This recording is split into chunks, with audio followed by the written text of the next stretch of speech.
Good afternoon. Good afternoon. Welcome to the New York City Council hearing on the Committee on Contracts. At this time, please silence all electronics and do not approach the dais. I repeat, please do not approach the dais.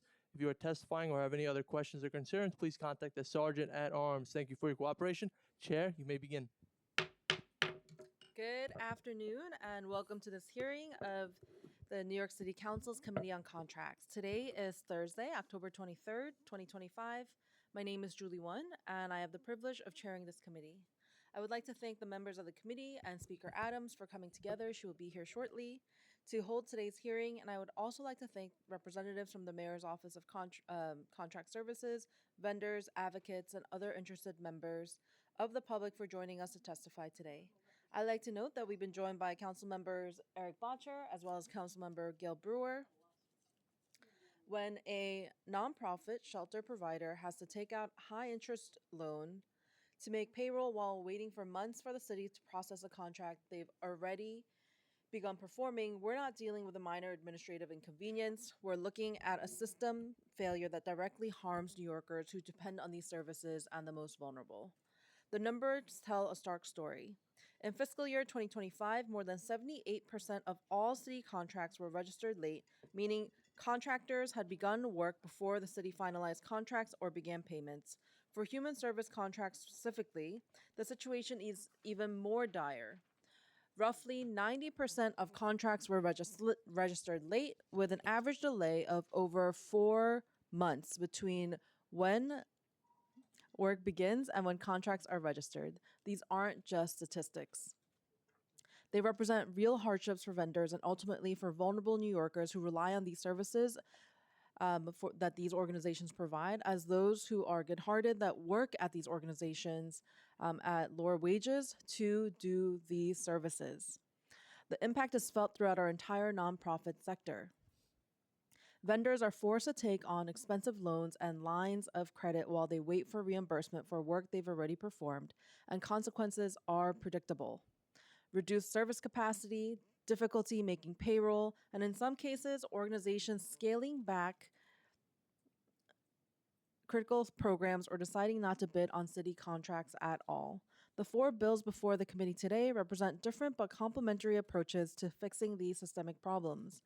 Intro number 1012A, which I'm a proud sponsor, would require the implementation of a comprehensive digital procurement and contract management system to streamline the entire procurement lifecycle. The system builds on the foundation of Passport and creates a true end-to-end procurement system from vendor registration all the way through payment processing with real-time tracking across agencies. And I want to emphasize that we need true integration across all contracting agencies for this to work. The Comptroller's recent report on nonprofit payments had to exclude the Department of Education entirely because DOE uses separate procurement systems with less oversight. We cannot claim to have reformed procurement when our largest contracting agency, spending over $10 billion in contracts annually, operates in a parallel universe. In fact, just last year, the Comptroller revoked DOE's contract self-registration authority due to ongoing federal corruption investigation. This is unacceptable, and Intro 1012A aims to address this problem head-on. We acknowledge that bringing outlier agencies like DOE fully under city's procurement oversight will require changes to state education law, and we will need to work with our state legislative partners to do so. But we cannot continue to tolerate a system where tens of billions of dollars in taxpayer money goes to contracts with certain agencies that are processed with less transparency and accountability than the rest of the city government. Intro number 1298, which I also sponsored, would expand standardized risk-based insurance guidelines to all city contracts, building on the insurance guidelines for food vendors that we established in Local Law 106 of 2024. Right now, insurance requirements vary widely agency to agency, creating unnecessary barriers for the cost of small businesses and nonprofits trying to do business with the city.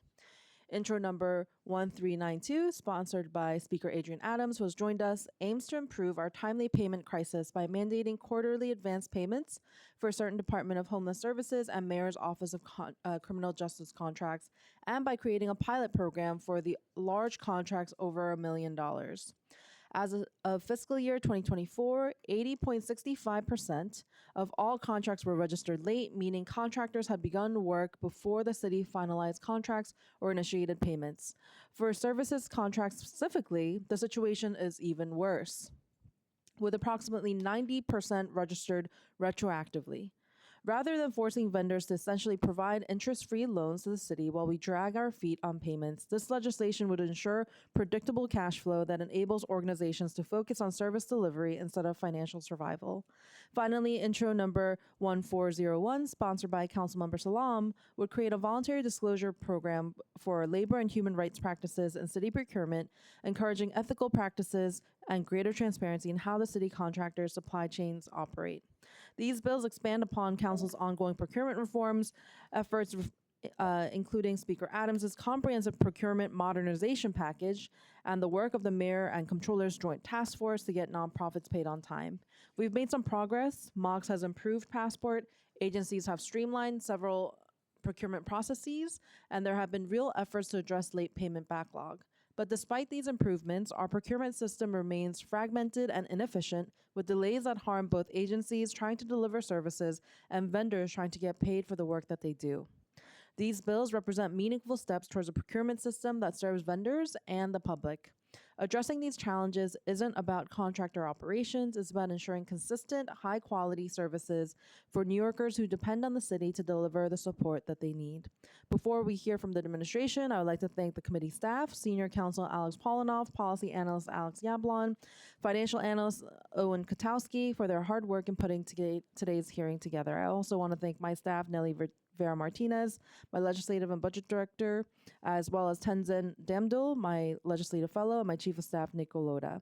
I'll now turn the floor over to Speaker Adams to say a few words about her introduction, 1392. Thank you so much, Chairwoman, and thank you for indulging me as I'm bouncing between hearings today. We've got a lot going on in the council today. Thank you, everybody, for being here today. Thank you, panel, for joining us today for this hearing. It is so important. Thank you for hearing out this committee, including my own bill, Introduction 1392. I also want to thank our colleagues, our dedicated staff who've worked tirelessly on these critical reforms, and the advocates, the organizations, service providers, and members of the administration whose insights have helped to shape our comprehensive response to this procurement crisis. Right now, nonprofits are struggling to make payroll because of delayed payments. Human service contracts face extraordinary delays, often months and sometimes over a year, between when work begins and when organizations actually get paid. During this time, they're providing shelter to unhoused New Yorkers, delivering meals to homebound elderly, coordinating legal services, organizing mental health supports, and fighting for justice-involved individuals, all while worrying the lights could get shut off.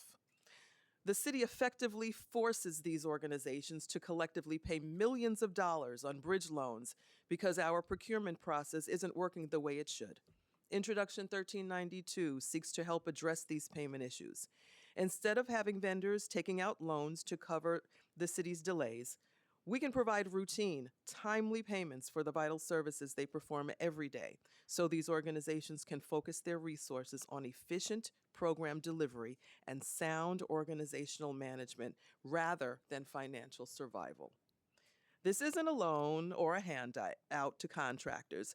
It's the city paying our own bills on time rather than forcing vendors to float money at their expense or miss payroll and payments to vendors. The city has budgeted for these services and has committed to these contracts. The question is whether we make vendors pay interest on emergency loans while they wait for us to process paperwork, or whether we provide payment they can depend on and in a timely way. Introduction 1392 ensures that we do the latter. Starting January 1st, 2026, the bill would require the city agencies to provide at least 25% of a contract's annual value each quarter for contracts with the Department of Homeless Services for temporary housing assistance and the Mayor's Office of Criminal Justice. This will ensure consistent cash flow for vendors delivering vital services like shelter and those who are justice involved. For multi-year contracts, these advances continue seamlessly into subsequent years, so organizations can actually plan and invest in their capacity instead of constantly scrambling to cover immediate costs. The bill also launches a pilot program beginning January 1st, 2027, extending quarterly advances to other agency contracts valued at $1 million or more. This pilot would allow us to evaluate the effectiveness of quarterly advances across a broader range of procurement, with annual reports on agency implementation and compliance. By January 1st, 2030, we'll have a better understanding of the effectiveness of this approach and whether to make it permanent across more of the city's contracts. Introduction 1392 also includes smart safeguards to protect taxpayer dollars.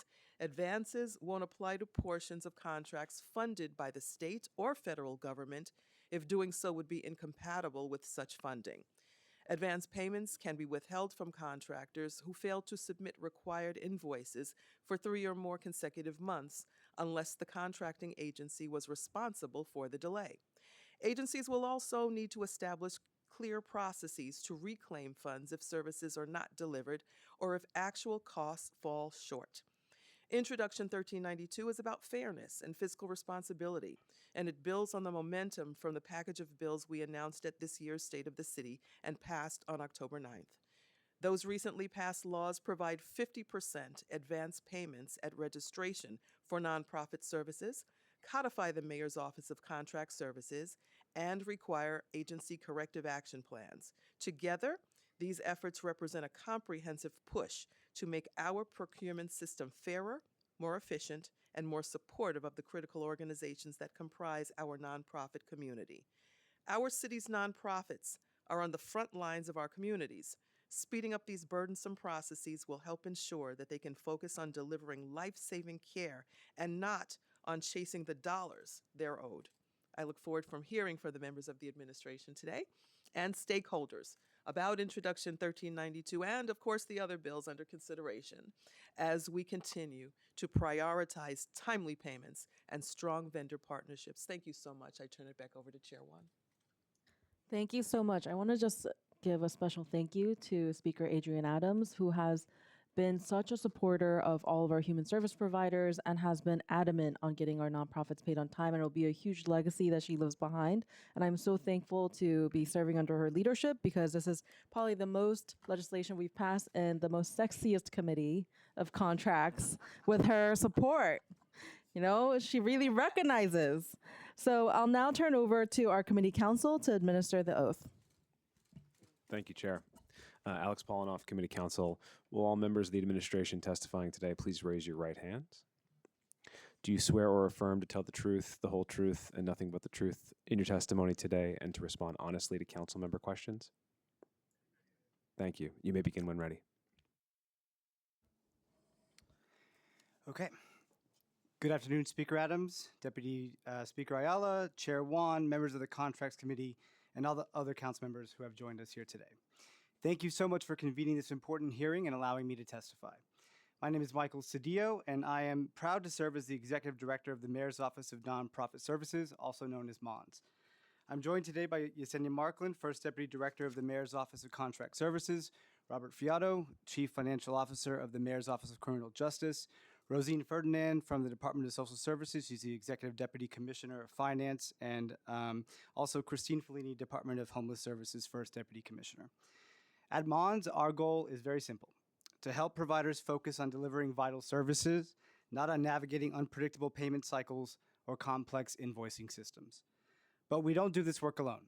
Our success also depends on the thousands of dedicated public servants who work tirelessly behind the scenes to move contracts through a complex contracting system. Their efforts are critical to ensuring that providers get paid and services reach the people who need them most. And while our office serves both nonprofits and public servants, we always remember that our ultimate customers are New Yorkers. So every policy, every reform, and every investment must first consider what's best for those who rely on these essential services. At our last hearing, we heard your feedback and the providers who testified loud and clear. You were candid about finding ways to reform payment delays, the contract registration backlog, lack of transparency, and longstanding systemic challenges that make it harder for nonprofits to serve New Yorkers. We're aligned with the City Council and the sector in recognizing these systemic challenges, and we're committed to finding solutions. While this work is far from finished, I'm proud to share some of the progress we've made since we last spoke. In April, before the last hearing, Mayor Adams announced an unprecedented level of advance payments for fiscal year 2026. For many contracts, we doubled the standard 25% advance payments. And while we don't believe exorbitant advances are sound policy, and while these advances don't solve every challenge, we felt compelled to meet the moment and provide meaningful relief for nonprofits. With respect to concerns around the city's contract backlog, 88% of human service contracts for FY26 were submitted to the comptroller by July 1st, the highest rate in 5 years. This was made possible thanks to the success of Mox's timely registration initiative under the leadership of their chief nonprofit officer, Ilke Denizli, and the tireless work of dedicated public servants at contracting agencies. We also needed to reform the discretionary process to meaningfully reduce the contract backlog. For context, a contract is considered retroactive when the start date occurs before the contract is registered by the comptroller. This creates problems because the city can't pay organizations until the contract is registered, which makes it harder for nonprofits to keep services running. Nowhere is the problem of the backlog contracts more pronounced than discretionary contracts, which are inherently retroactive, as city agencies can't start the registration process until after the new fiscal year starts. By then, the nonprofit's work has already begun, but the contract hasn't been registered, leading to a backlog of contracts. Right now, 64% of the city's backlog of human services contracts are discretionary contracts. We received 31 inquiries from council members, and a vast amount of those inquiries were related to the discretionary contract process. We agree, it's a broken process. That's why, in partnership with the City Council and Mox, the administration launched the discretionary grant pilot, a new process designed to streamline the contracting process to make it more equitable for providers. We should treat council-designated contracts as grants, rather than subjecting providers to a burdensome registration process. Under this pilot, nonprofits with small discretionary contracts below $25,000 at select agencies will now be processed as grants, cutting out 13 steps from the traditional contracting process. This fall, within weeks of receiving a grant agreement, discretionary contract providers will receive 100% of their funding. Reform like this thrives on collaboration, and this initiative is a powerful example of what's possible when we work together. So you asked for more visibility in the contracting process, and beginning January 2026, for the first time ever, MONS and agencies are planning for the preliminary mayor's management report to include key metrics related to human service contracting. This is a major step forward in offering greater visibility, accountability, and ongoing tracking across agencies. We remember your comments about accountability, and we're taking it seriously. That's why we've relaunched ContractStat, our internal performance management system that tracks contract cycle times and identifies bottlenecks. We'll be convening with city leadership next month to review the data and align on improvements. In addition, we conduct quarterly provider sentiment surveys with nonprofits to gather insights into their experiences with their contracting agencies. Their feedback is then integrated into ContractStat to help us pinpoint areas for improvement. And culture change is just as important as policy reform, and we know it doesn't happen overnight. That's why in August, we hosted the city's first ever Excellence in Human Service Delivery Awards, a celebration of the nonprofits and public servants who go above and beyond for New Yorkers. Thank you, Councilmember Brewer, for being there. And to continue this celebration, we declared August 19th through 22nd as New York City Nonprofit Week. During Nonprofit Week, city leadership visited providers to observe service delivery in person and present proclamations to show their appreciation. And next week, I'm leading customer service training for city agency employees as part of our capacity building efforts. Thank you to Councilmember Stevens also for her willingness to speak during Nonprofit Essentials, our 10-week training series for nonprofits who are looking to contract with the city. I know she'll be inviting other council members, and anybody is welcome for that session. We've been actively engaging with council members across the boroughs to support nonprofits and strengthen community partnerships. So it's a pleasure seeing Councilmember Stevens and Councilmember Lee to strategize solutions for nonprofit organizations. Councilmember Stevens, we're also excited to work with her in December for a nonprofit roundtable. We also partnered with Councilmember Rita Joseph for 2 roundtables and recently provided one-on-one support to her providers. We're looking forward to another roundtable with her in November. And we've also been in ongoing discussions with Councilmember Brewer, your team, Councilmember Juan, Councilmember Sanchez, and others to address constituent inquiries flagged by your offices. We're very grateful for your partnership and encourage any council member to reach out to us. Thank you for calling this hearing today. We're currently reviewing Introduction 1392 and look forward to further discussion. While it will require significant changes to work effectively, we want to work in partnership with you to get nonprofits paid and make it easier for New Yorkers to access the services they need. At the same time, we believe it's important to have guardrails in place to ensure accountability and sustainability. Thank you again for the opportunity to testify. I look forward to your questions, and I'll now turn it over to Yesenia Markland, First Deputy Director of the Mayor's Office of Contract Services. Thank you, Executive Director Cedillo. Good afternoon, Speaker Adams, Chair Wan, members of the Committee on Contracts, and other council members. My name is Yesenia Markland, and I serve as the First Deputy Director at the Mayor's Office of Contract Services. I am joined by our colleagues from the Department of Homeless Services, the Mayor's Office of Criminal Justice, and the Mayor's Office of Nonprofit Services. Thank you for inviting us today to discuss the bills on today's agenda. At MOX, our top priority remains clear: strengthening the city's role as a reliable, responsive partner, particularly to the nonprofit providers that deliver essential services and uphold the very fabric of our communities. Informed by the Joint Task Force to get nonprofits paid on time, our work has been focused on modernizing procurement, addressing historic pain points, and implementing reforms that deliver meaningful, measurable results. While we regularly update our partners on this progress, I would like to highlight a few key achievements that reflect our commitment. Earlier this year, MOX concluded its spring contract backlog initiative, unlocking over $700 million in retroactive backlogged contracts for nonprofit organizations. In a major step forward, the administration doubled advance payments for most nonprofit contracts in fiscal year 2026, from 25% to 50% of the base contract value, delivering more upfront cash to providers than ever before. The newly launched Payment Task Force, fully operational since July, is driving real-time progress on the city's 30-day payment mandate. The task force applies data analytics to pinpoint bottlenecks, provides direct supports to vendors, and holds regular office hours. In just the past month, over 60 providers received individualized assistance with budget and invoice issues, and we look forward to providing this hands-on support to even more providers in the coming months. Through our timely registration initiative, MOX is reducing delays and improving transparency across the contract lifecycle. This effort has led to a dramatic increase in on-time submissions. 88% of human service contracts for FY26 were submitted to the controllers on time, nearly doubling last year's performance. As Executive Director Cedillo mentioned, in partnership with Council, the administration recently announced the discretionary grant pilot, a groundbreaking initiative to accelerate funding for the city's smallest community-based organizations. Led by MOX and the City Council in collaboration with DYCD, New York City Aging, DVS, SBS, and MONS, the pilot streamlines the traditional discretionary award process, reducing bureaucratic hurdles and delivering payments months faster. Launching this fall, the pilot will allow eligible nonprofits to receive funding by January 2026. Just weeks after awards are finalized, rather than waiting over a year under current processes, this effort fulfills a key recommendation of the Joint Task Force to get nonprofits paid on time and represents a major step toward greater equity and efficiency in city funding.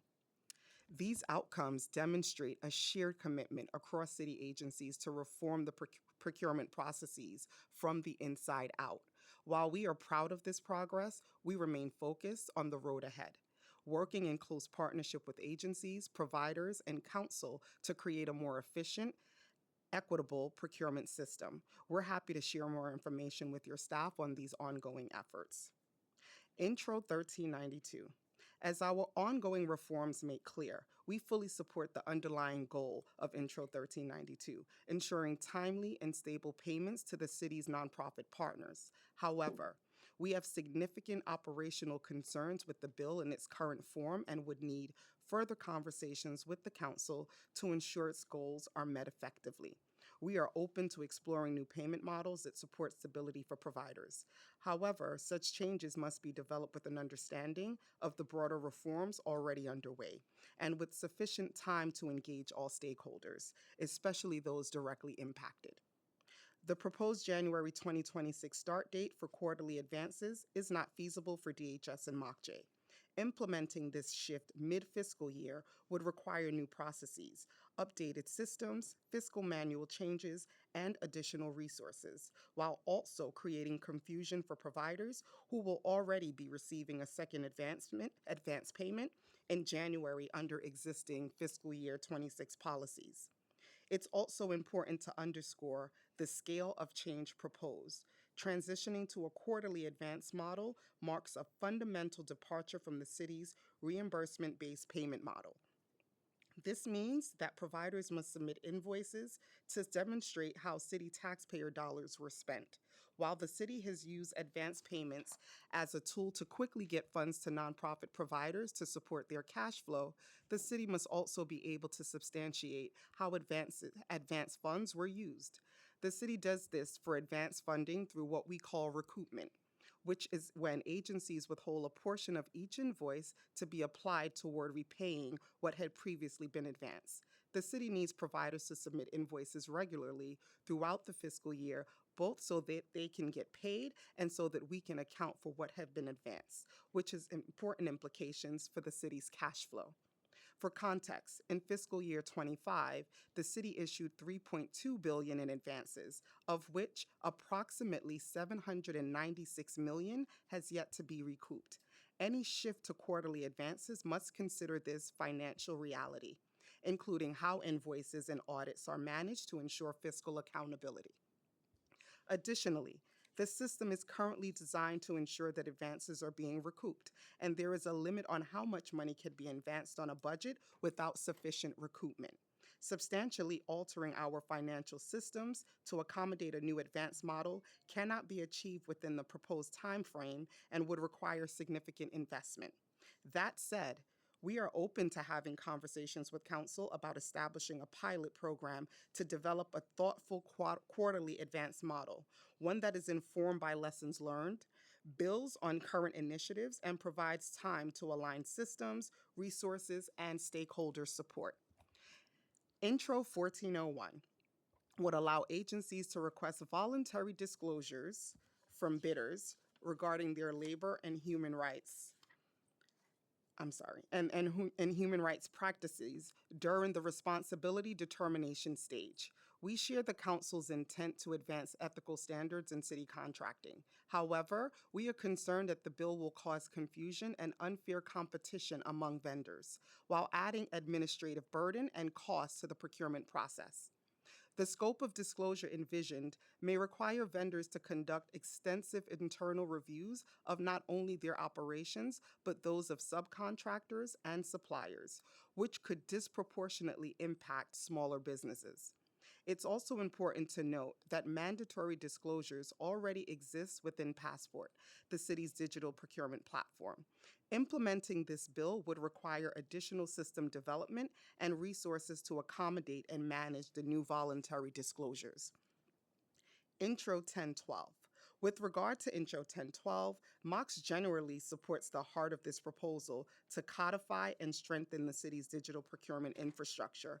We already maintain a centralized digital procurement and contract management system, Passport, which performs many of the functions detailed in the bill. MOX is constantly working to improve the functionality of Passport as a citywide resource for contract and procurement data, and to make Passport more accessible and user-friendly.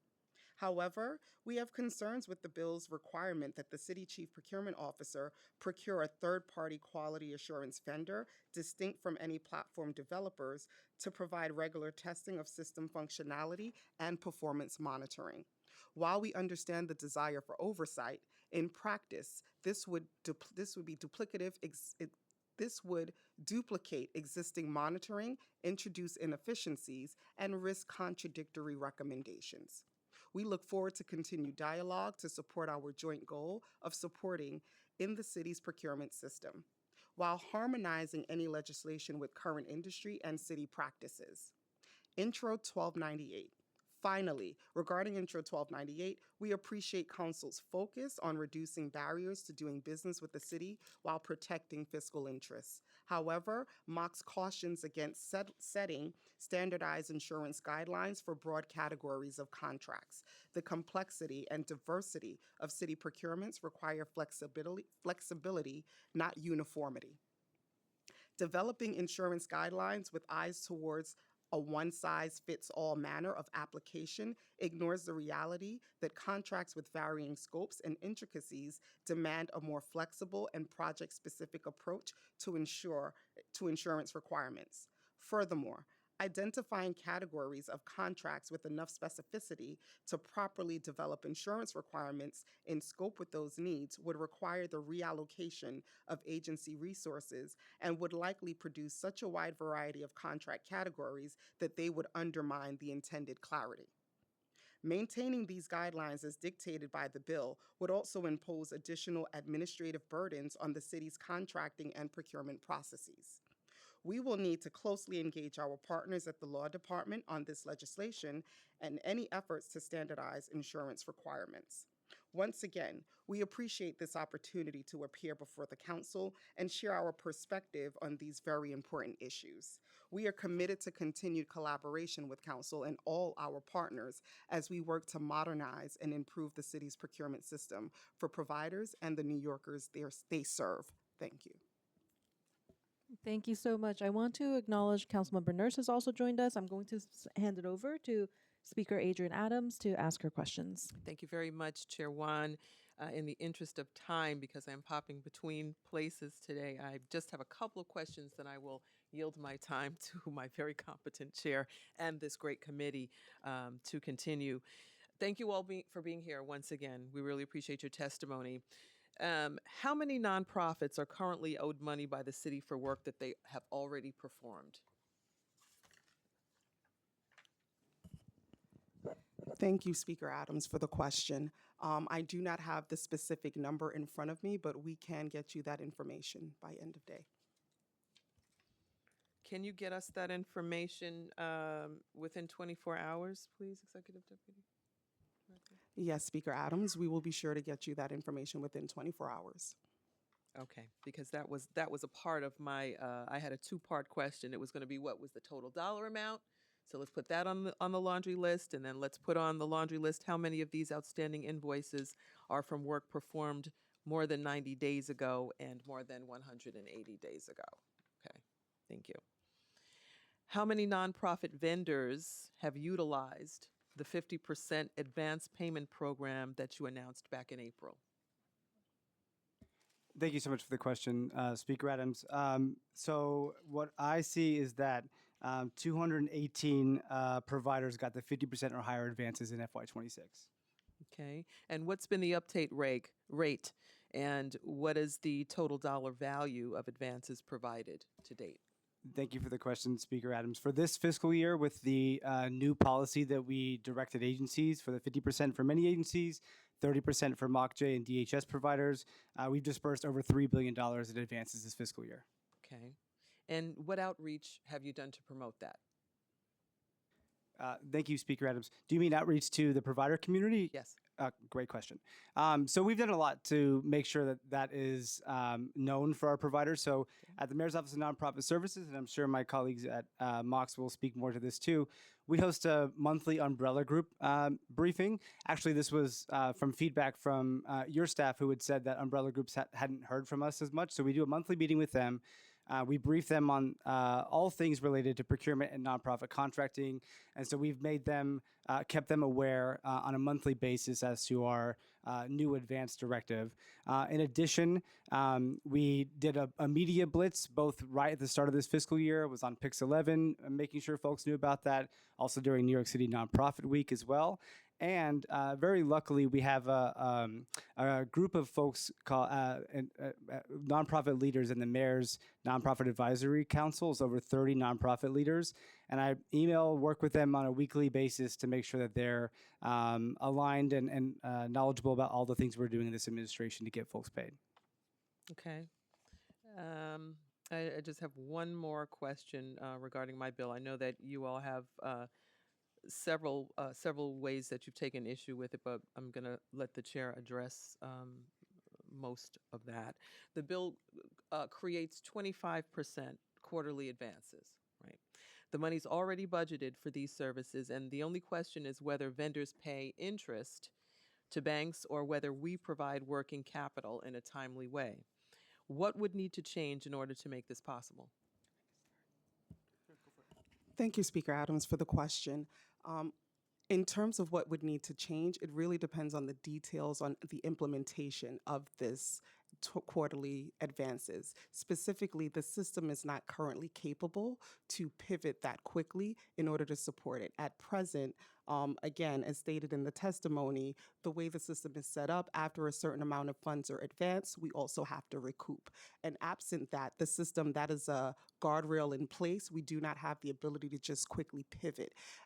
In addition to the system readiness, the staff readiness, establishing the processes so that it is uniformed across the different agencies will take some time. And also preparing the change management effort in support of the nonprofit vendors so that they too are aware what the process is. So it's a longer term strategy in terms of informing, as your previous question on how do we keep them informed. A change of this nature impacting so many different nonprofit providers of varying sizes, we need to work and partner with them so that they're trained, but also that our staff knows what is the process, and it will take adequate amount of time to get the system ready. Is OMB a part of this process that you need to make this happen? Yes, Speaker Adams, OMB is definitely a part of the conversation. Would they need to change how it allocates funds? That is a question that I will take back to my agency partners as well as OMB. So in terms of the funding, they are the lead there. So I would have to defer to them on what structures need to change in order to be ready for that. Okay. My bill also creates a pilot program for contracts over $1 million starting January 2027. How many contracts would potentially be covered by this pilot? Thank you, Speaker Adams, for that question. I do not have the actual number of contracts that would be impacted, but I will be able to get that information from my team by end of day. Okay. Overall question, do you believe quarterly advances would improve vendor retention and increase the number of qualified vendors who decide to bid on city contracts? Thank you, Speaker Adams, for the question. Generally, I would say we agree that quarterly advances for providers having access to more capital to run programs and services, we are in favor of that. We just want to we want to understand what's the implementation, what does it look like, what's needed for the system, what process and policies. So yes, in favor of, we need time to be able to determine the best way to achieve that. Do you believe the premise is fiscally responsible? Again, Speaker Adams, thank you for the question. I want to be honest. I think it's responsible to ensure that providers have access to capital to do the services that we're asking them and contracting them to do. Again, the devil is always in the details, and I will never speak on behalf of OMB in terms of what it looks like, but we will never be opposed to getting providers money to do the work that we're asking. Thank you. Thank you, Speaker Adams. I think the idea is very compelling. I think actually Councilmember Brewer at the April hearing brought this up, and I think the way you characterize it, Councilmember Brewer, is the state does 100% advances. And so we've had follow-up conversations with OMH who does this. And I think there is a real compelling aspect of the predictability for both providers and city agencies. Now, I would say there's a real opportunity as well, provided we get the details right. I was talking with a very prominent nonprofit leader earlier this week who has these OMH contracts that have quarterly advances. And he was saying, as Yesenia said, the devil's in the details.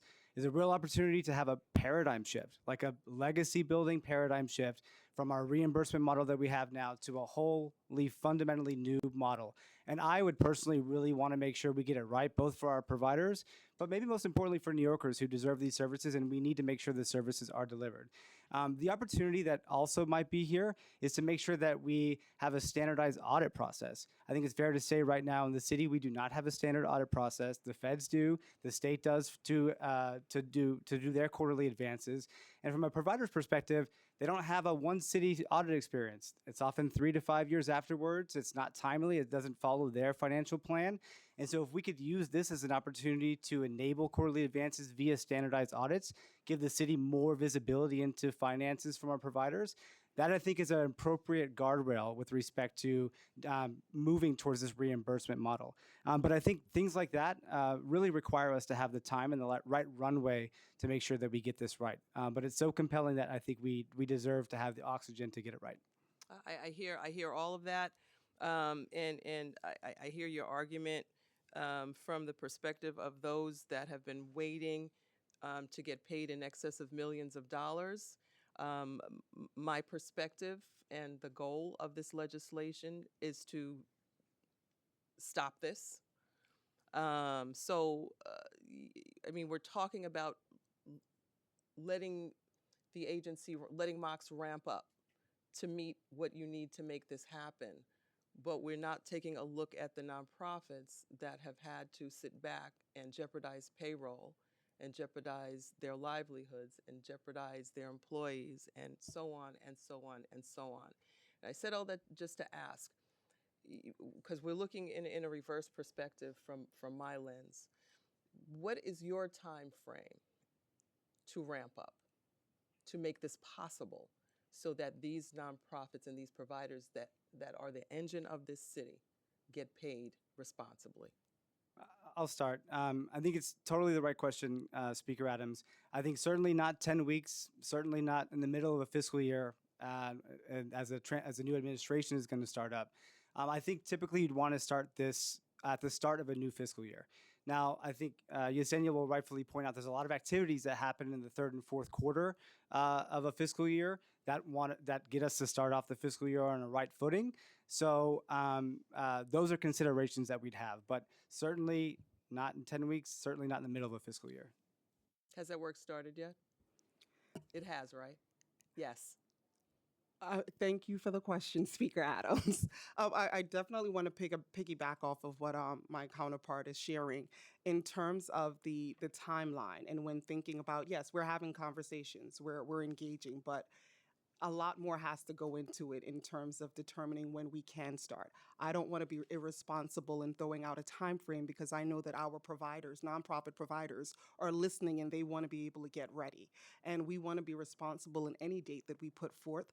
But again, we need to talk about what implementation could look like, and we need to discuss what's needed for the system. So in terms of specs for the system and how do providers engage with the system currently, what needs to change or shift at their offices, what needs to shift and change at our agency partners. That's not something that we take lightly.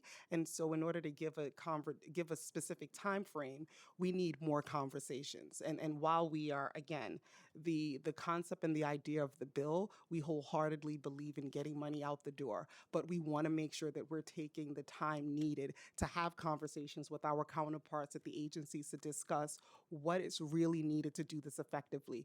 We've all, specifically at Mox, we've launched things, we've put things out in the atmosphere, we try to pivot, but we've also learned from doing things hurriedly and rushing to move things along, and there were a lot of missteps. We're looking to avoid that, and during the start of this calendar year, there are a lot of activities that we do in terms of preparing our providers and preparing contracts to be registered on time so that we can avoid the payment delays and the lack of the ability to invoice and the need for having loans and accruing interest. That is a very critical time for the sector, for agencies, and any impact on that can be even more detrimental if we don't do this the right way.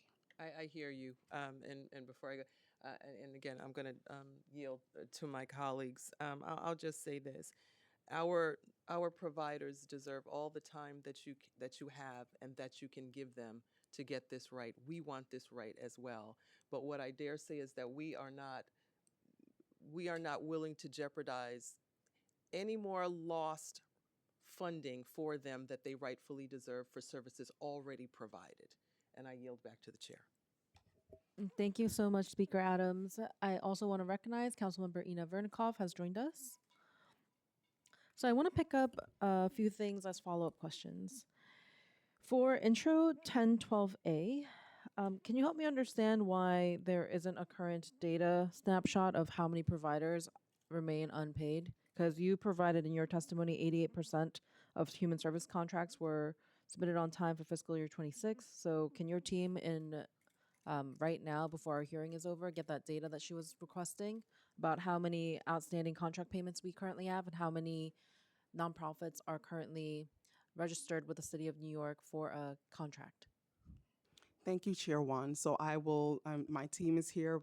I'm sure they're watching. We will do our best to get you that data before the end of this hearing. But if not, like I said, within 24 hours, we would be able to provide that. For previous fiscal years, can you help me understand what progress we've made in getting the payments paid on time? As the MONS director has testified, we've had many council members reach out with nonprofits that have not been paid in 10 years, 5 years, any years in between, and they continue to sit without payments for services rendered many years ago. Thank you for the question, Chair Wan. I'll say a few data points that I think tell me that we're moving in a really strong direction. If you look just like at the contract backlog, at the start of this administration in 2022, that number was over $11 billion. The contract backlog has been reduced by 74% since 2022. Even since the start of this calendar year, the contract backlog, total backlog has gone down 40% since January. That's a significant reduction in months and in the last few years. And again, I think one of the things, if you're really focused on backlogs, is discretionary contracts and how that is 64% of our discretionary backlog. And so we didn't just accept that. That's where I think we had really strong collaboration with your side, with the Speaker's office to come up with a grant pilot to directly address that. And then if you look at other places, the speaker was talking earlier about exorbitant bank loan interest rates that providers have to take on. That's really hard to hear because we do have a vehicle for that MOX runs with the Fund for the City of New York. It's the Returnable Grant Fund, which is an interest-free loan that folks should be applying for. When they apply, they're welcome to flag their application for me and their chief nonprofit officer. Last fiscal year, I think MOX and the Fund for the City of New York administered over $100 million to nonprofit providers that were in need of it. And then even if you look qualitatively, as I mentioned, we do a provider sentiment survey on a quarterly basis. Sentiment, which I think is very important as well, from our providers has gone up 10% over the course of this year. So I think they're feeling that their concerns are being responded to. We have, under MOX leadership, higher than ever timeliness rates. And so we're seeing really strong trend lines. When I tell folks to apply for the returnable grant fund, they say that it isn't enough and they don't get it. So what is the total amount that you have this fiscal year, and you believe that the 100 million is enough for all of the contracts that we currently have in the City of New York? Thank you for the questions, Chair Wan. I don't have the exact number, exact amount of what's in the fund as it speaks. We will never say that it's enough. In terms, we've done over $42 billion in terms of contracting if you look at MOX indicators for fiscal year 25. So 100 million, it may seem like a drop in the hat. However, we always welcome more funds, but even with that, what we've known in terms of the returnable grant fund, we have to continue to build awareness so that providers know that it is available, it is interest-free. We do constant outreach. We work with agency partners to identify those that may be in need prior to it being established. Again, it's just making sure that folks understand how to access the funds. And we work with agency partners because even if the fund is not available to them, there are other ways and methods that agencies are able to get funds out the door. So we use all of the different practices and tools that we have at our disposal to help to alleviate the burdens for the nonprofit providers. What do you think is an ideal amount or a practical amount to actually help the service providers to expand the returnable grant fund to than the current amount? Like if you had a magic wand and you could blow a candle and get this wish. Thank you for the question, Chair Wan. I would not be the one to tell you the exact amount. I will get that. I do think that begs a little bit of conversation with my team, but we can get you back a magic wand number. I love best case scenario and pie in the sky, so we will share a number. We will get that to you. Okay, and I have a follow-up question for what I was asking earlier. So for the contract backlog, you said 74% reduction, and then it went down again to 40%. Can you give us a dollar amount of what's outstanding? Thank you for the question, Chair Wan. Right now, our current backlog is under $3 billion from a high of over $11 billion in 2022. Okay.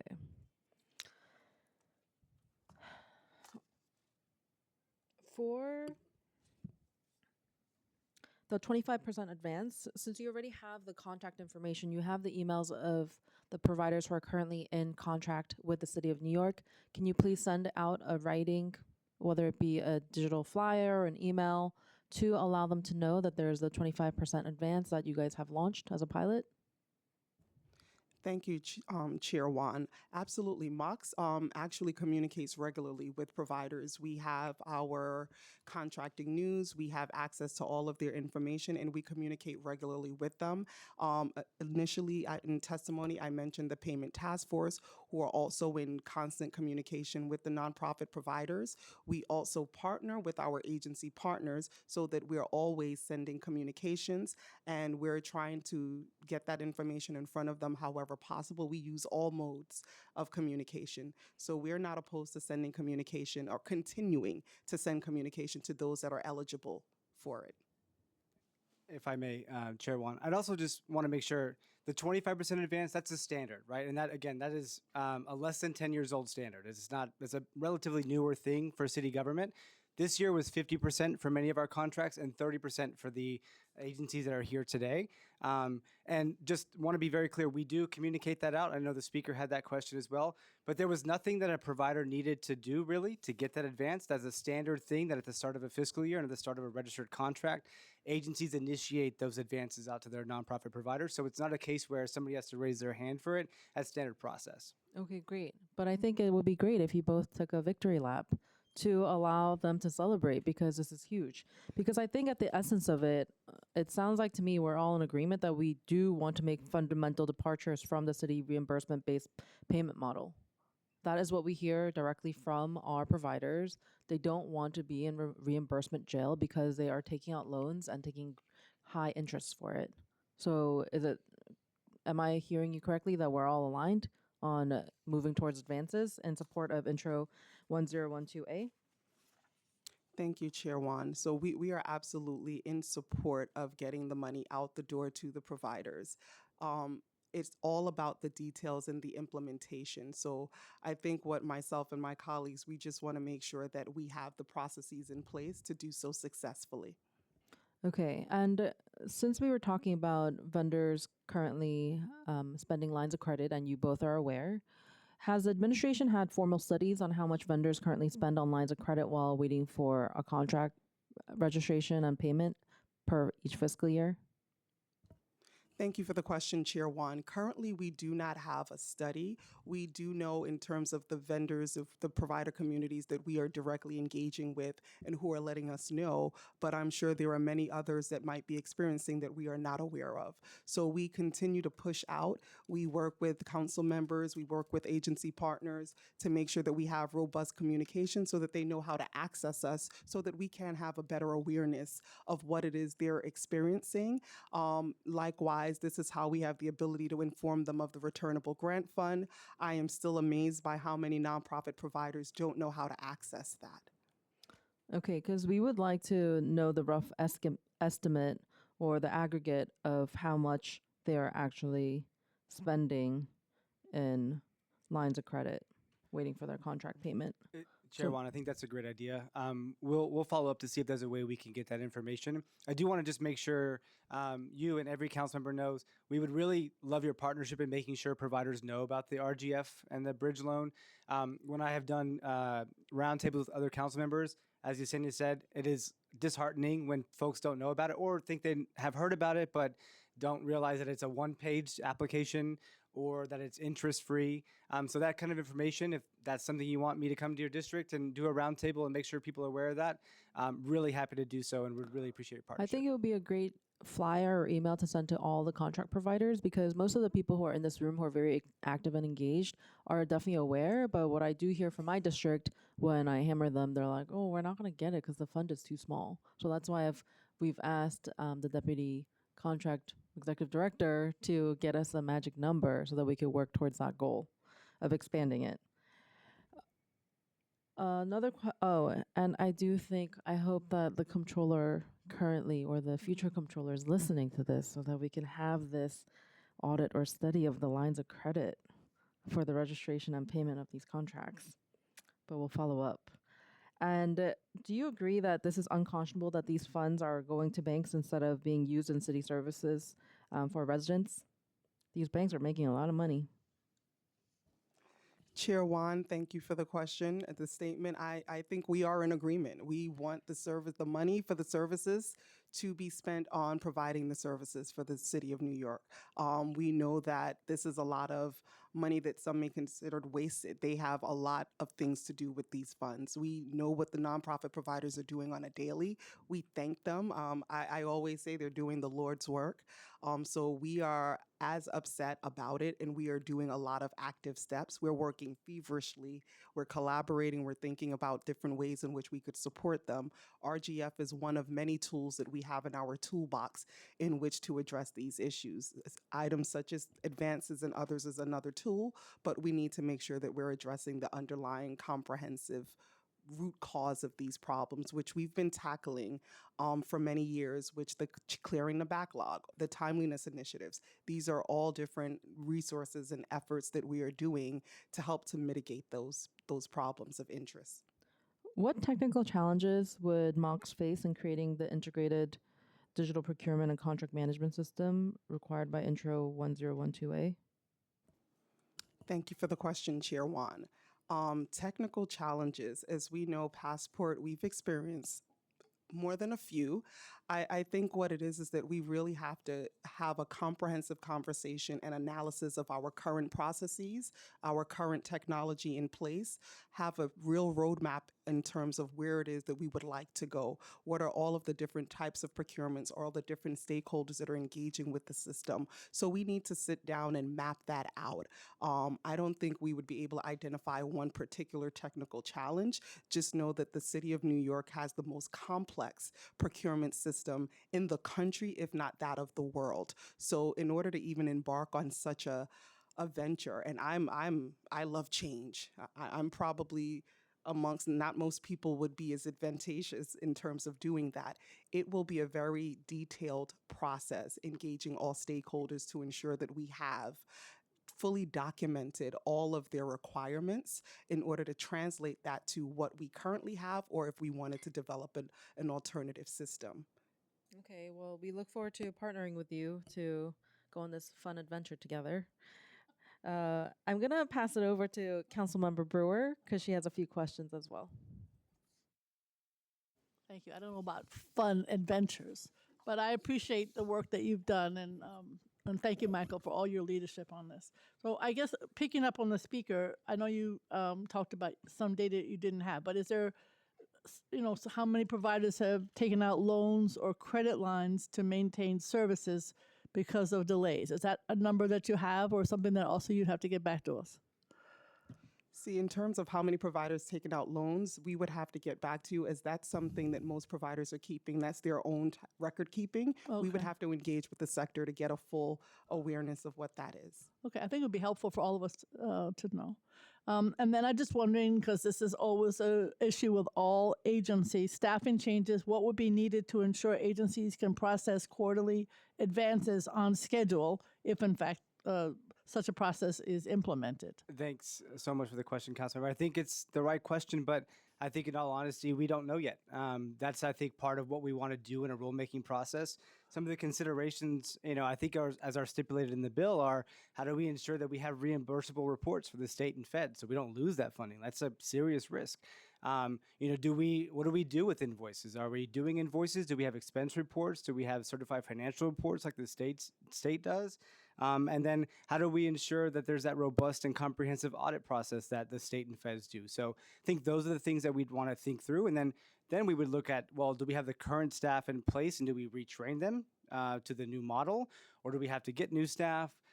It would certainly be a change, I can tell you that. It's just we don't have the policy articulated yet to understand what the staffing implications would be. I believe that, as you know, state and federal grants already include, at least in most cases, advanced payment models. So I want to understand, is that mostly true? And then, of course, we would like to be funded similarly. Is that true in terms of federal and state, if we still have any federal left? Thank you, Council Member. I can't speak to the specifics of the state and federal policies. I can defer to any of my colleagues. But yeah, that is the question. I don't feel the most knowledgeable. Hi, Counselor. Hi. So, I'm just Gail. I'm fine. Thank you. Gail, thank you so much. I'm Gail. I'm with the Mayor's Office of Criminal Justice. Yep. So we have our portfolio of about $137 million of New York State contracts in particular for indigent legal services, constitutional right to representation, 4 appeals providers, 6 trials providers, and 4 Article 10 family representation providers. Right. We work closely with the state to ensure that those contracts are being administered in line with the program objectives. They are eligible for advances, and they do receive currently 30% advances under the current city framework right now that MOCJ is a part of. It would speak to, I think, the concerns and the points that my colleagues have raised, that we would need more of a runway to understand exactly what the impact would be for 25% advances each quarter. We're committed to making a pilot that works for everybody, providers that are funded by city tax levy, by state funding, and we want to be good partners in that. We're Mayor's Office of Criminal Justice is a relatively new agency. We Not that separated new. I've been around a long time. You're not that new. around a long time, right? Yeah, I've been around longer than them, but still, they've been around for a while. We go back in the charter from the 70s when we Yeah, were I was called- there. Yeah, I'm sure, right? But we separated off from the mayor's office 2 years ago, and a part of that has been establishing our own budget, financial contract and processes. So these are all the different dynamics that go at play when we're But the evaluating an impact. The state ones that you work with, they find it easier to work with on that 30%. I know you're not the audit, you're not the oversight, but do you find anecdotally it works better? It's actually a little more difficult because the state has very stringent requirements in terms of what can be reimbursed. So our institutional providers incur the expenses under the contract, and then MOCJ submits for reimbursement to the state. And it is very often the case that the state will disallow costs. Even something as simple as a $10 travel voucher sometimes gets disallowed. So that speaks to the need to ensure that we have this process established up front in a way that is compliant and in line with state and other oversights. That's very helpful. Thank you. Just in terms, I don't know what the percentage is. I don't know if it's 30% or higher. MBWE, minority women led nonprofits. I assume that those payment, if there are delays, are there more payment delays with that community? Sometimes they don't have the infrastructure or the support, or is it sort of the same across the board? Often they're smaller many times. Yeah, thank you for the question, Council Member. I will say we see similar challenges with the smaller businesses, minority-owned businesses, because they don't have the infrastructure Right, that's what as I'm saying. larger organizations. All right, so that's still an issue. We hear a lot from the nonprofits that months pass between service delivery and payment. Is there a current average payment timeline for these contracts from registration to first disbursement? I know it's different in every case, but is there some kind of average?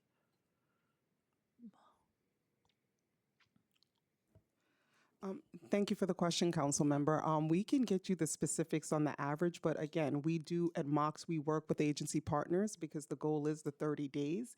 And while we know there are many, there are instances in which it's outside of that, Yep. but our agency partners, specifically for fiscal year 26, have done a phenomenal job in terms of contracts being registered on time, which means that invoicing can begin.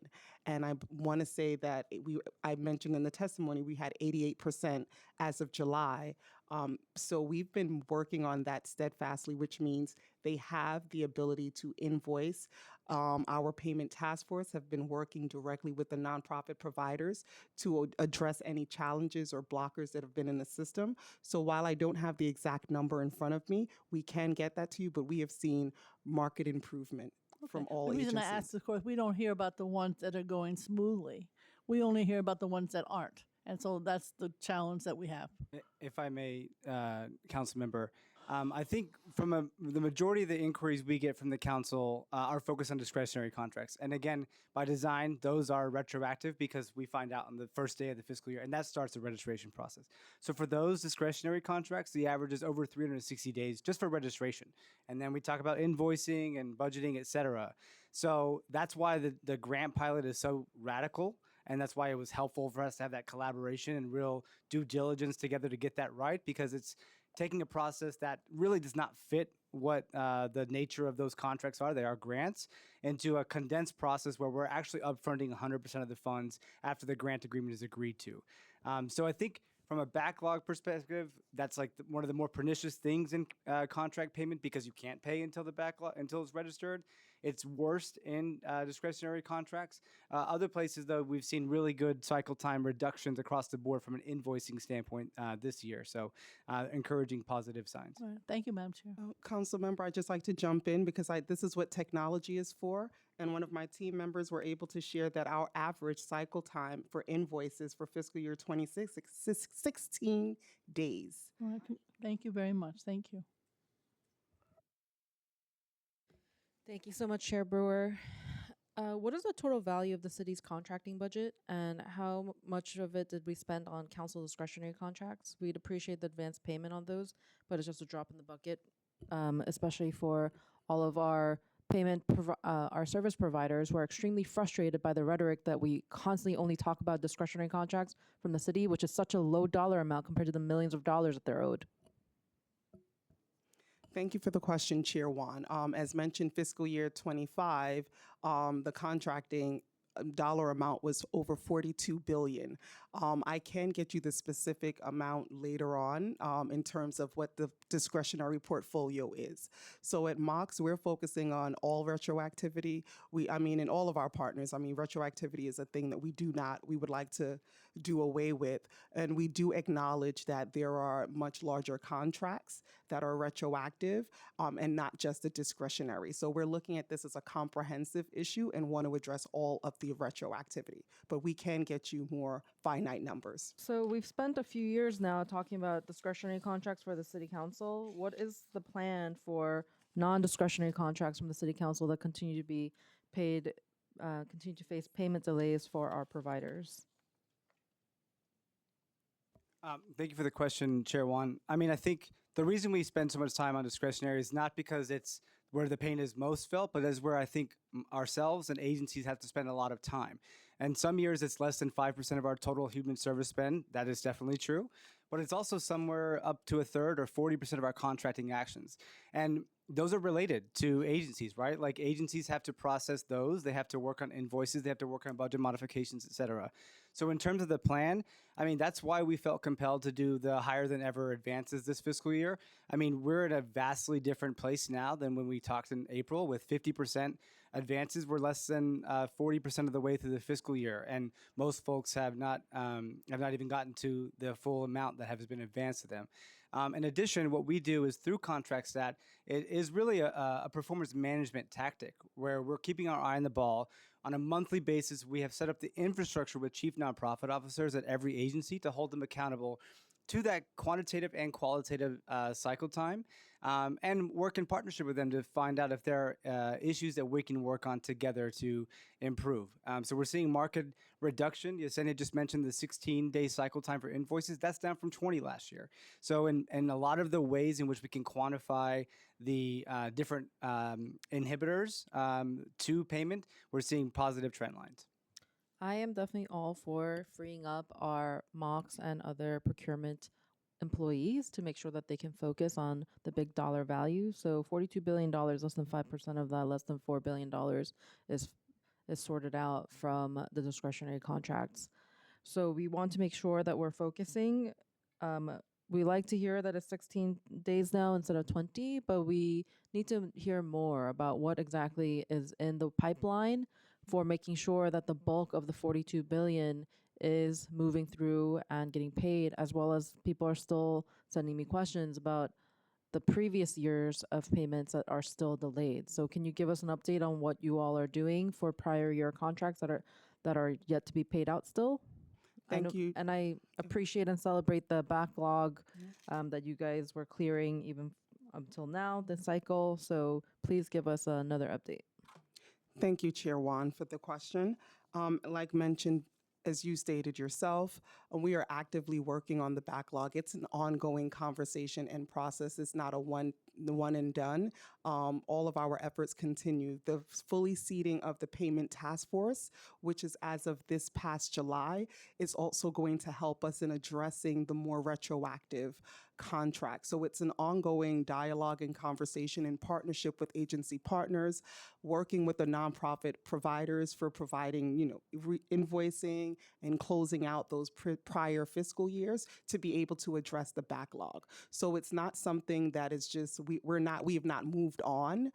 We are now rallying the troops, and again, the payment task force's main goal is really to work on the backlog, the retroactivity, ensuring that invoices are moving through on time. So while we are working on the backlog, we are also ensuring that going forward for fiscal year 26, we are improving so that we're not having the conversation next fiscal year about 26. So we're steadily moving in the right direction. A lot more can still be done, but we are very positive with the results that we've been receiving with the payment task force under the leadership of our Deputy Director of Finance and our Deputy Director of the Nonprofit Office. We have been working in partnership with MONS and other umbrella groups in order to bring awareness and just really having the conversation about what is owed and what is needed from the providers to be able to close these things out. So it's ongoing. If I may, Chair One, would you mind? Thanks for that question as well. And actually, thanks because in April, the advocates testified after we testified. And I think my eyes were open to how big of an issue the indirect cost rate reimbursement was. I was not appreciating that. I was focusing more on getting payments out and budget modification delays, invoice delays, et cetera. And in many ways, those are costs that we don't see, right? Because it has to go through a process. So I can't just pull a report and easily tell you, here's how much we owe across the board from indirect cost rate. Mox has done a lot of great work with the indirect cost rate and reforming that, including moving up the application window much sooner so that those can be reflected in budgets. This year, they also directed agencies to include that indirect cost in the baseline budget. I can tell you providers very much appreciate that as well. And our office are starting a new campaign called the PAID campaign. I love a good acronym. Prompt Action for Indirect Deltas, in which we're working agency by agency to actually identify that delta between the de minimis and what their accepted rate was going back previous fiscal years, to your point. It will not be an easy process by any means, but we have good partnership with other oversight entities, also aided and abetted by the directive Mox did earlier this year that was really clear to agencies. They actually did this in partnership with OMB. The directive went out and said, you must pay indirect costs to agencies. This is not a can do or you must do or you should do. You have to pay the indirect cost rate. We have to honor that accepted rate. And that was really helpful in clarifying, I think, to our agencies who, this is a newer process, I think are just had been adjusting to what that process and policy situation would be. Thank you. Also, what I'm trying to understand, for every single fiscal year, the money that is being contracted out is already budgeted. So it's not about finding new money for the spend for OMB. So help me understand, if we're just, for this bill for the speaker, 1012A, if we're just changing who pays the interest, and right now it's nonprofits serving our most vulnerable communities, does that mean that for this current fiscal year or future fiscal years, do we have to expand the budget to pay them? Because if we avoid their interest payments by paying them up front, then we all save money. So I'm just trying to understand where the reservations are coming from fiscally. Thank you, Chair One. I want to make sure that I understand the question correctly. So while we are addressing, again, I think Mox's goal and all of my colleagues here today, the goal is to get contracts registered on time. If contracts are registered on time, providers can invoice, which means they don't have to take out loans if they're actually being paid on time for the services. We're addressing the cycle time delays. We're tracking in terms of the retroactivity. There's a lot to be cleaned up. We've initiated multiple backlogs, Mox in partnership with agencies. We're steadily addressing backlogs, but there is a lot to continue to unpack. But what we're ensuring is that going forward, we have the right processes in place, the system is ready, the providers are aware, so that at least from FY26 and forward, we don't have these issues. But we have to acknowledge that there is a backlog, there is retroactivity, there is interest being accrued that's not being addressed. So while the budgets are fully funded for the current fiscal year, and if we're getting the money out on time, we don't have to consider the interest. But there will be additional conversations that need to be had, and we welcome having offline conversations to discuss what is needed to make providers whole. But MOX is adequately tracking the way implementation, COLA, ICR, to ensure that at the minimum, and to Executive Director Cedillo's point, we are communicating, we are making sure that our agency partners know that the money is there in their budgets for the current fiscal year.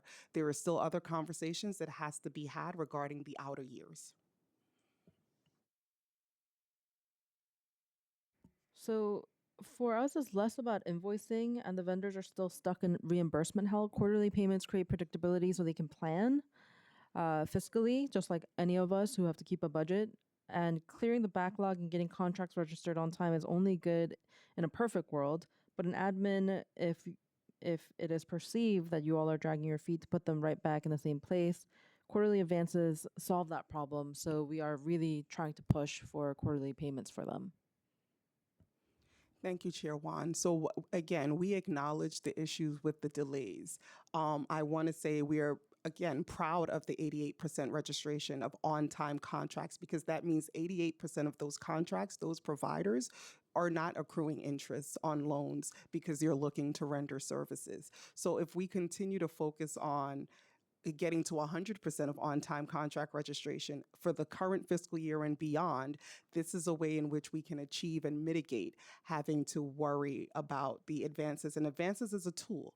We are not opposed to it. We just need to understand and have conversations on how do we implement that so that it can be done successfully, so that it can be done consistently from agency to agency, as these providers are contracted with some of the same providers, and we need them to have a uniformed experience so that they can readily access that money. Yeah, we're happy to strategize with you and work with you to get this done. How can MOX make sure the new integrated contract management system doesn't encounter the same technical difficulties as Passport? And if there's any specific lessons you've learned to inform new system development? Thank you for the question, Chair Juan. I don't know if I think you were looking at my computer.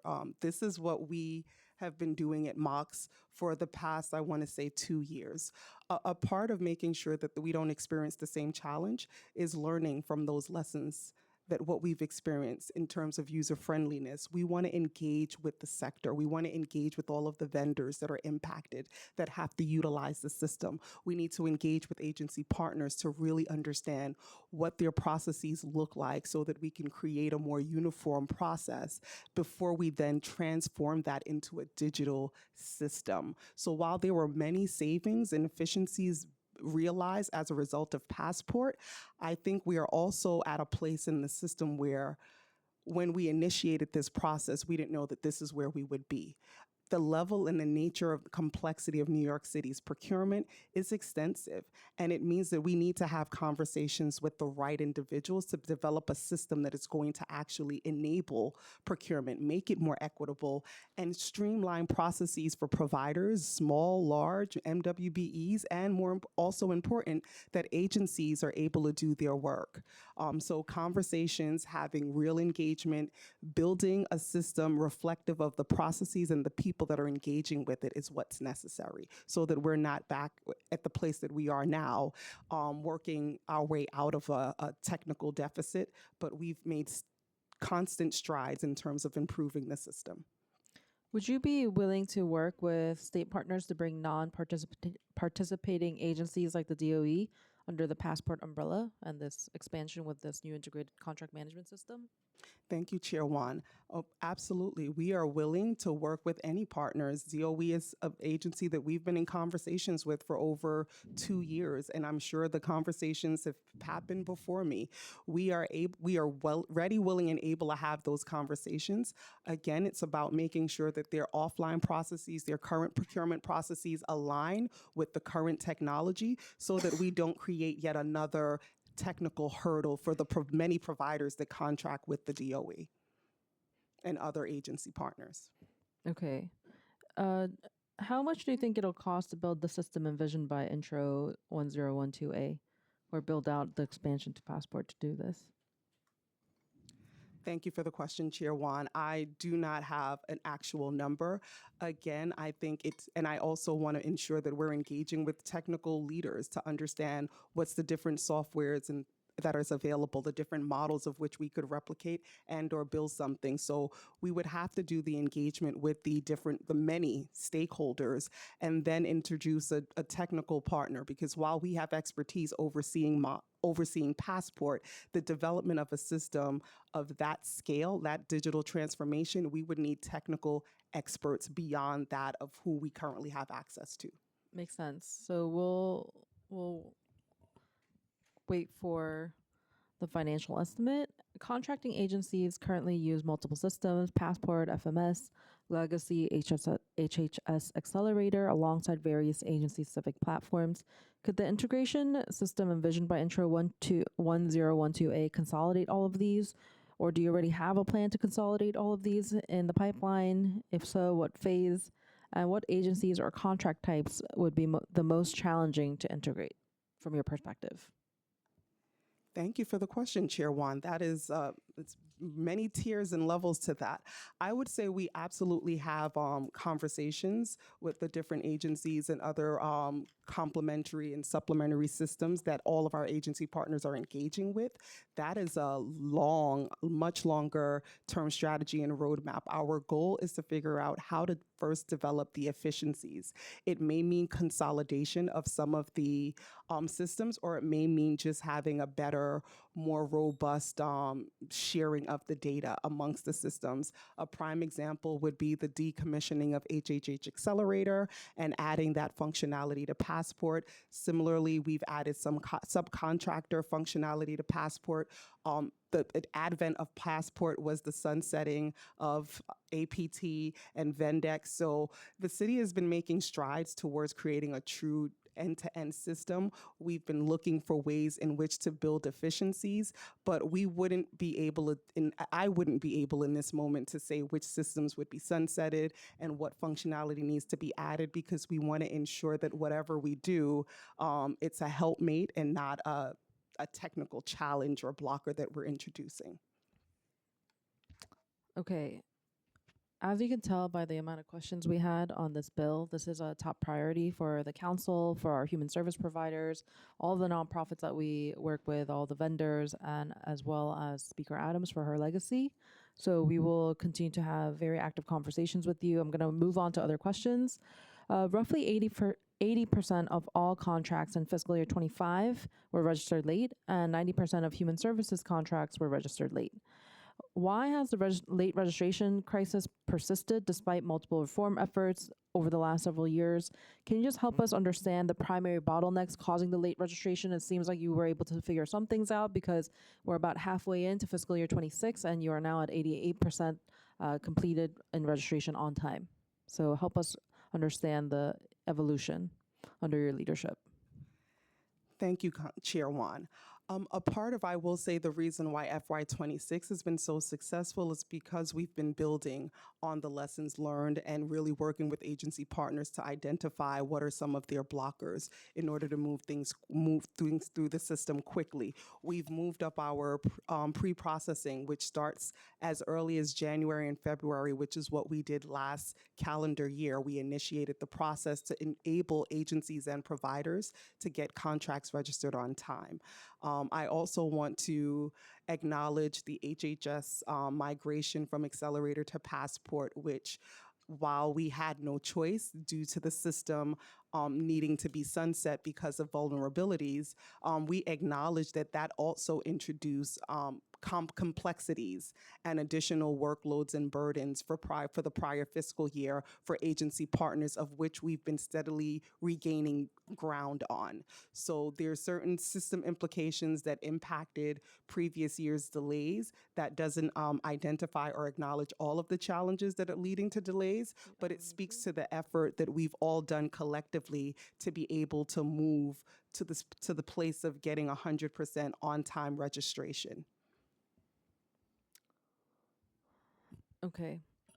Which agencies have the worst late registration rates, and what is being done to hold them accountable?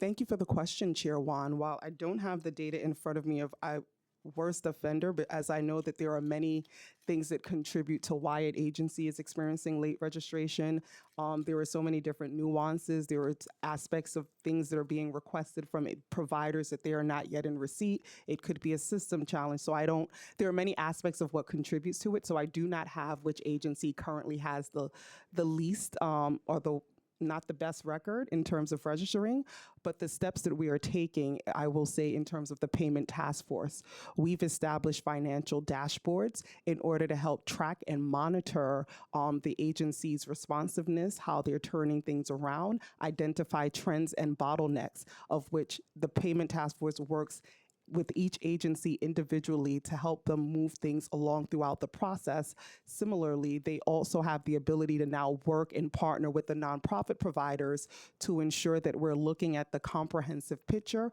in terms of moving these items forward. And Chair Wan, if I may, I do have some agency data in front of me. I don't know if this is the appropriate forum to air the agency, but put them on blast without context, I think, on this space. But I will say, as I mentioned in my testimony, transparency, very important to me. In the preliminary mayor's management report starting in January, that kind of data we're planning on making available to the public and to you all. So I would look out for that starting in January. I will say, not to be a broken record, I caught that you guys don't want to talk about discretionary much anymore. But again, if the conversation is about backlog, it cannot be decoupled from discretionary contracts, which are inherently backlogged, 64% of our backlog. If you look at DYCD, for example, their 81% of their backlog are discretionary contracts. That's 53% of our total backlog contracts, just as DYCD discretionary contracts.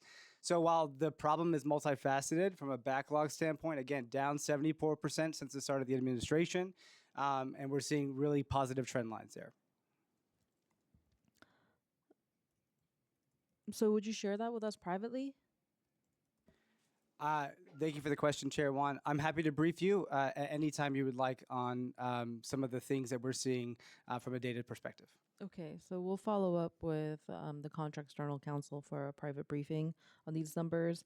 Just working from memory, from what what I remember from previous hearings, and I think DHS is in the room. So can you give us an idea of how DHS has been working through their backlog? If there's been any improvements or changes for DHS, as well as can you help me understand why you're opposed to the initial pilot for 1392? Thank you for the question, Chair Wan. I'll take the first question first. We've done a tremendous amount of work at DHS to reduce delays in contract registration, in budget approvals, in budget mod processing, and in invoices. And we've really taken a two-prong approach, which is really grounded in data, coordination, and communication. So internally, we rely heavily on data that comes out of Passport. So we are using that as a management tool day in and day out to identify trends, to identify where there are issues, to see where things are going well, because if there's an opportunity to replicate that, we certainly want to do that. We have many, many meetings where we're going contract by contract to understand what the nuances are. You've heard that a few times from my colleagues at the table. There is no one issue. And there's no one solution to these delays. So we take very seriously the need to really understand each contract, each budget. In addition, we work with our partners at the table to make sure that we're strategizing, we're learning about best practices, and making asks. So Mox has already removed one level in the invoice process, and that really gained us some ground with improving the invoice turnover rate. We are also reviewing our internal processes and procedures to make sure that everyone is following the same guidance so that our providers can expect a consistent approach to processing invoices. So that's really gained us some ground. So our processing time has dropped from 25 to 26 when it comes to invoice processing. Our second prong of our approach really is related to how we interact with our providers. It's very important to us that we have open communication, that we are meeting with providers regularly, and in fact, over the spring, we met with all 84 providers individually to hear their experience with the payment process. And as I learned very quickly, as I just said, there is no one issue.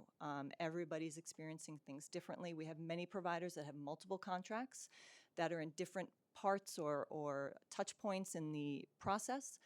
So it was important that we heard. In those meetings, we were able to resolve easy things right in the meeting, but a lot of follow-up was required after that as well. So maintaining that communication, make sure that we're listening to providers, we're taking their concerns seriously so that we can make meaningful change and really improve the process. Has MOX or the mayor's office taken any disciplinary action against agency leadership for chronic late registrations? Thank you for the question, Chair Wan. Disciplinary actions, I will say, a part of our financials dashboard. It is, as much as it is a tool for helping agencies identify trends, it is also a tool that we use for reporting up so that there is an awareness of what's needed to ensure that the agency partners have the resources in place to support the volume, and we get a better understanding of what's contributing to the delays. Again, there are, in terms of disciplinary, it's really on a case-by-case basis because of the level of nuances in terms of invoicing and the stage of which each invoice is at. We bring awareness with the data, so we make data-informed decisions, and we have the ability to bring it to the attention of our deputy mayors and the administration so that we know if and when additional pressure or support. We prefer to lead with the carrot, but in instances and we require additional steps, that's when we look to the administration to support us. So has there ever been a time where you took additional steps for chronic non-payments? I will say in terms of on a case-by-case basis, and it's more so it's about support. So we've had opportunities in which we've had to partner with agencies. We had to share resources in order to alleviate the backlog, and we work hand in hand with them. And that's a part of how we support our agency partners, because whether it's punitive or not, the goal is to make sure the invoices are paid. And I'm not privy to the different conversations that I would say of in terms of the administration, but we do walk it up to ensure that there is a level of awareness and that they have the information needed. Do ACOs at poorly performing agencies receive performance evaluations that reflect their failure to register contracts on time? Thank you, Chair Wan, for the question. I'm not aware if ACOs are receiving performance reviews of that nature. But again, when contracts are being failed to be registered on time, there are so many different things that contribute to that. So oftentimes it means we have to have the conversation about what are the blockers, what's contributing to it, what's preventing them from moving things along. And we pull resources to be able to get things through. So I'm not privy if those types of performance reviews are happening, but I do know that we use the data to inform and to empower our agencies and the provider community. Okay. Gentle parenting it is over here. For nonprofit organizations that have testified repeatedly about the devastating impact of late payments, taking out loans, cutting services, delaying payroll, and even closing programs, what is the administration doing now? Well, I feel like we talked about this. And how many city contracts are not city contracted nonprofits have closed, reduced services, or laid off staff? Oh, okay, I see. This is a question for testimony. Yeah, okay, this is just in the wrong place. I'm sorry. Does MOX have adequate staff with procurement expertise to provide technical assistance to all of the agencies as well as providers? Thank you for the question, Chair Juan. And thankfully, we were able to say yes as a result of, I want to say, after the last hearing, we received a robust lines in order to support answering questions from the provider community, providing engagement and answering questions for our agency partners, the payment task force being fully staffed. All have positioned MOX to be able to provide that level of hands-on support, of which we do daily. I feel like it was forever ago, but the nonprofit resiliency committee and the task force to get nonprofits paid on time and the other initiatives and coalitions that have been built over the last term. Can you help me understand, have the recommendations made in 2022 by the joint task force been fully implemented, which have not, and why? Thank you for the question, Chair Juan. I don't have in front of me all of the recommendations, but MOX has been actively acting upon actioning many of those. The payment task force, for one, which I know you keep hearing, but it was something that was a long time coming that we are very excited that we were able to fully implement this past July. So I can have a team member, we can get you that information in terms of which recommendations we were not able to fully act on, but we have moved on many of those recommendations as they were very well informed and spoke to a lot of the issues and concerns that both agencies and providers were feeling alike. Chair Juan, if I may, when that came out, I was working for former Deputy Mayor Sheena Wright, and there were a number of recommendations. I think there were 19 recommendations, if I remember correctly. Many of them have been accomplished. So one, I think they called for an allowance clause to be administered into contracts to reduce the reliance on amendments. MOX did that, I think, in the first or second year of the administration. It called on contract stat to be launched. That's been launched. It called on the Mayor's Office of Nonprofit Services to be fully staffed and set up. Obviously, that has happened. It shone a light on the discretionary contracting process and actually called on us to do something like the grant-like process, which, as you know, we have done.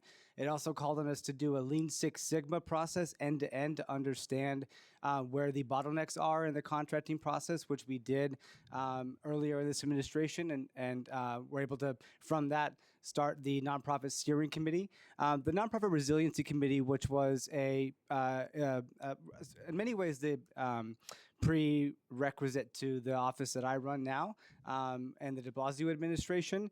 A lot of what came from there is still in play today. So the advance policy came from that. The indirect cost rate came from that. The HHS cost manual came from that, and that's all in existence today. So in many ways, we're continuing on the path that was blazed from the NRC in the previous administration. Okay, we'll follow up for the line by line of what was not implemented and what the holdups are. So this is a sad question, but I must ask. What specific measurable goals will the administration commit to before leaving office due to reduce late registration rates and improve vendor payment timeliness, since there's only 2 months left? Thank you for the question, Chair Juan. I don't know if there's a specific goal. The goal is to continue to get money out the door, working consistently and just steadily working on improving the processes, working with nonprofit providers, the payment task force, working with agency partners, partnering with MONS, engaging with the sector and understanding what their issues continue to be to make sure that we're being reflective and responsive to their needs. So I think with the short time that we have left, we have to continue to listen. I think I was just sharing earlier, MOX is doing a sentiment tour because we want to really understand if all of our efforts are making an impact. Because if not, this is a part of what we can prepare for a transition so that they're aware of what are the priorities and the goals to continue this work. Even with little time, we're not going to stop the work. It's important that our partners know that they're supported and that we're doing everything that we can in order to get money to them. So it's not a one-day thing. This is a marathon and definitely not a sprint. Okay, I'm just going to put it out into the ether. Eric Adams, pay $30 billion before you leave in the next 2 months. Do you mind if I answer that question, Chair? Oh, Wong? sure. Um, Is that a yes to the 30 billion? I actually didn't. I'm in my head already with the answer I'm going to give, so I didn't fully register what you had said. But I'm sure if it's about getting nonprofits paid, then I agree. Here are a few things that I would say. You asked for measurable goals. One, increase in the provider sentiment survey results. Again, this is a quarterly survey that our office sends to nonprofit providers. Seen an increase in 10% over the course of the year. We're doing it again in December. I would love to see an increase in that before the end of this calendar year. Continued decrease in invoice cycle time. Yesenia mentioned that it's 16 days this fiscal year. That's down from 20 days last year. I'd like to continue to see that be reduced, or at least stay at 16, below the 20 from last year. From a cycle time, from a POCR slash budget modification standpoint, I'd like to see that continue to go down. We're already seeing positive trend lines, significantly positive trend lines, and you have to give credit to Mox's payment task force for staying really on it with agencies in that. I'd like to see a reduction in the backlog. Again, we're below $3 billion now. That's $3 billion too much, in my opinion. I'd like to continue to see that go down before the end of the calendar year. And then for the discretionary grant pilot, I would like to see all the grantees that made it to the clear list get their grant agreements in December so that they can get fully paid in January. So those are the indicators I'm looking at. Okay, great. And $30 billion from Eric Adams before he goes. Intro number 1298. So we're going to move on. Today we heard about intro 1298, which expands the general insurance requirements created by local law 106 of 2024 for food service procurement to all city vendors. What has Mock's experience been with the rollout of local law 106? Are more small vendors able to meet contract insurance requirements and get the city to work? Have any challenges emerged from the implementation of local law 106? Thank you for the question, Chair Wan. In terms of intro 1298, again, I think Mox's position is that we are concerned about the standardization of this because it does impact the smaller nonprofits. So we defer to the law department, but we do want to keep in mind that it does impact the competitiveness and can skew to be more unfair for smaller nonprofits.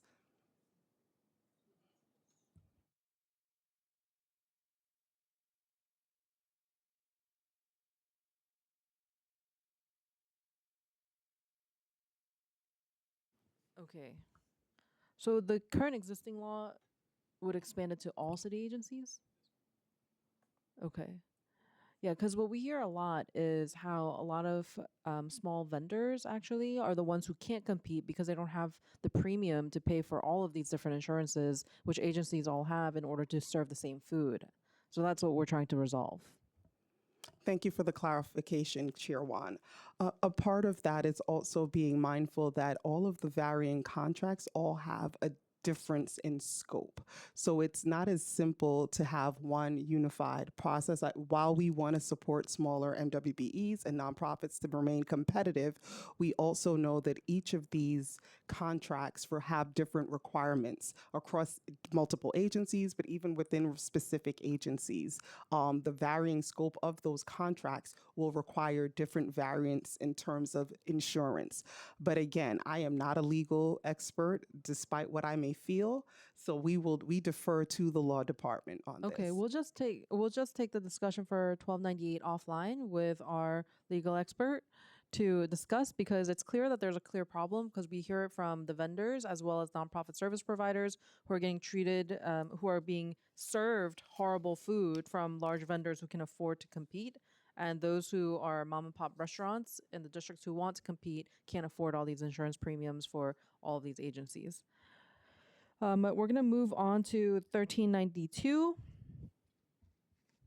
Oh, sorry, we did this already.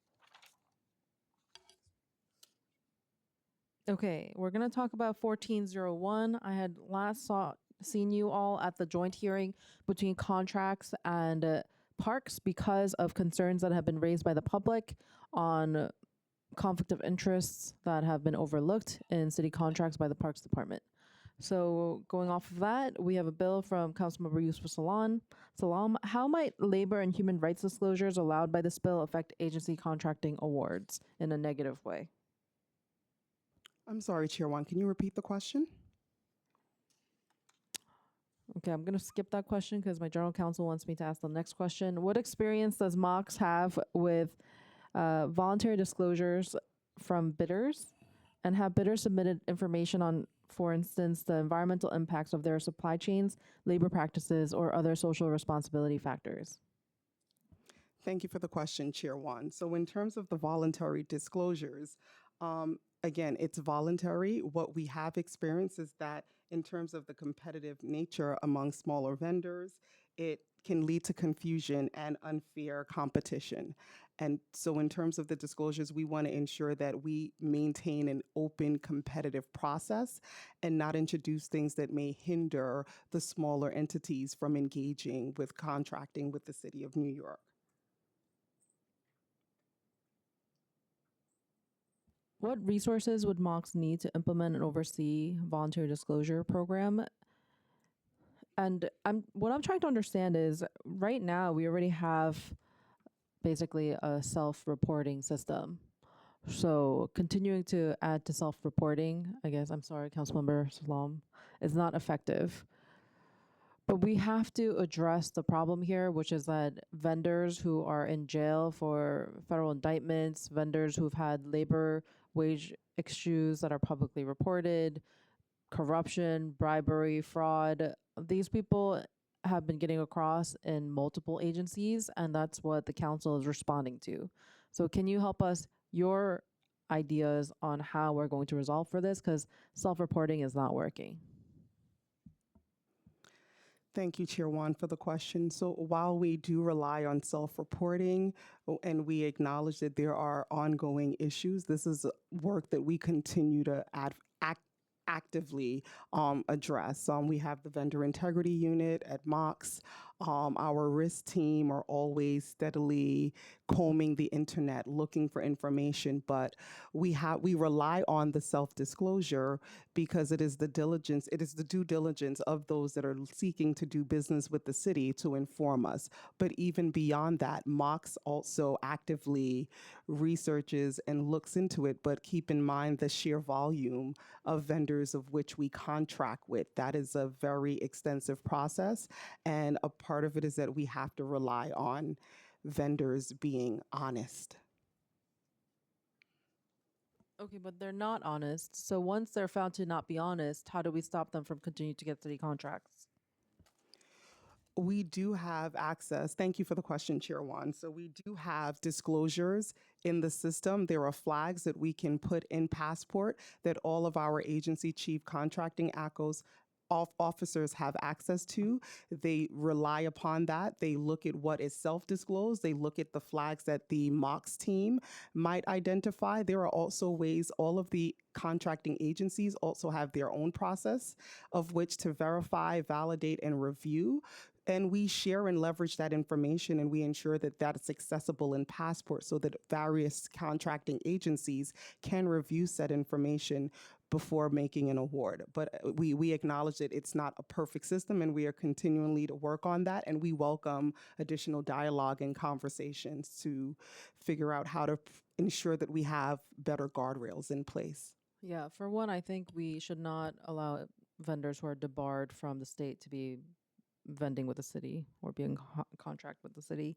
I just want to bring up that Local Law 127 of 2016 was a law passed requiring a voluntary disclosure program for ethnic and gender makeup of board of directors for city contractors. So this seems to be a similar bill, but you know, self-reporting is self-reporting. So I'll leave it at that, and you will have to negotiate it with Councilmember Salam. I just want to say for intro 1012A for codifying Passport, I think it's extremely important. Is this the right one? I'm sorry if I'm reading the wrong bill number. Oh, okay. I just want to flag that as someone who comes from tech, I think it's horrifying that you expect the same vendor who created your platform to be also doing oversight over your platform. Trying to see. I've taken notes. So my bill says that you have to have that it's going to be required for the city to have a third-party quality assurance vendor distinct from the platform developer, because it's the same thing as self-reporting, right? If I go to you, I'm like, hey, Mike Cedillo, how well did you do as Mon's director? He's gonna be like, I'm awesome. You know, same to you. We cannot be having quality assurance for Passport be done by the people who built Passport. They're all gonna be like, yeah, we're doing a great job. That's a huge problem. We can't have that, which is what's currently happening now. Thank you, Chair Juan, for the question, and we are in agreement. However, it's a little bit more nuanced than the vendor who is contracted actually doing QA. We have ongoing performance testing that they have to perform, of which our tech team is responsible for reviewing. So it would be duplicative to have an external QA do that work, because we require it as a part of the ongoing system performance. It's routine. It's embedded in the work that they're doing, that they have to perform these metrics and provide that level of reporting. And I will say, I too come from a tech background, so it's not as if though they get to fudge the report. We have access to the data. They have to explain it. The CTO meets with them on a regular basis. I myself sit in on meetings on a weekly basis to hear what's going on in the system. We are also monitoring internally, so it's not as if though we're asking them to report on themselves. They're giving us the performance metrics, but we have the ability to track and review it as well. And oftentimes we're coming to the same conclusions as they are. Okay, I have serious concerns about quality assurance done by the same vendor that built it, but for the sake of time, we'll move on. Can the administration pause on recoupments to ensure that there's consistency for cash infusion? If no, why not? Thank you, Chair Juan, for the question. Pausing on recoupment, again, the system currently, the way it's set up, after a certain amount of monies are advanced, there has to be a level of recoupment in order to ensure that more funds can go out the door. Last fiscal year, the city there is about $700 million that has still not been recouped. So there are guardrails in place to ensure that the funds that are going out of the door are adequately accounted for. So that's a guardrail that we can have conversations about what else can be put in place, but we do want to ensure that we're being fiscally responsible as well. And how do you envision the admin to work with providers to reconcile advances to actual expenses throughout the year? Thanks for the question, Chair. I think that's exactly the type of question we would want to think through, right? I mean, Yesenia talked about the hundreds of millions of dollars in recoupment that are owed. And to your previous question, I mean, right now, the way it's set up in our reimbursement model, we verify the services were delivered, and people like Robert send those invoices and expense reports to the state for reimbursement many times to show that the services were delivered. And really, there's no other way currently to recoup that advance, which again, the advance goes out. We have to show how the money was spent towards services other than a recoupment process. So going back to the advance directive, one of the things that was really helpful in that is that we asked agencies to articulate to each of their providers what their recoupment schedule was, which in many times had changed or even throughout the fiscal year been different among units within an agency, maybe not the agencies at this table, but other agencies perhaps. And so I think really it's about predictability and information sharing so that they know when recoupments can happen. But I think agencies are pretty flexible when providers reach out and note that they have a cash flow concern from a recoupment standpoint. Okay, so more discussions to come for 1012A, but you are... Can I add that the state does not reimburse on advances? Okay, so if advances are not recouped, you will not get the reimbursement. So we have to be mindful of the revenue that's coming in. Got it. Thank you. Thank you for your presence today. Just on time. We're going to wrap up our testimony. I will speak to you both offline to meet our goals for the end of this year. Let's go. Eric Adams, $30 billion in payments before he leaves. We're going to move on to public testimony. I will call you by panels. Kristen Miller, Catherine Trapani, Dr. Henry Lowe or Love, Terry Troya, Dan Lehman.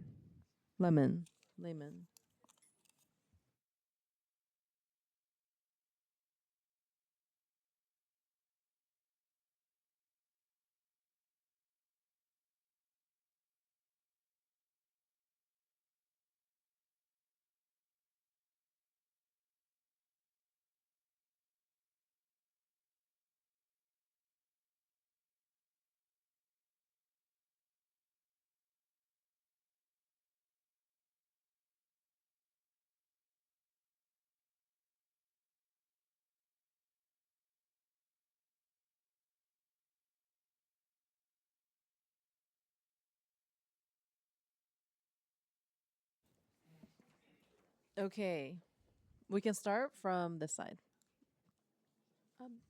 If you don't mind, could I go first, Chairman? Sure.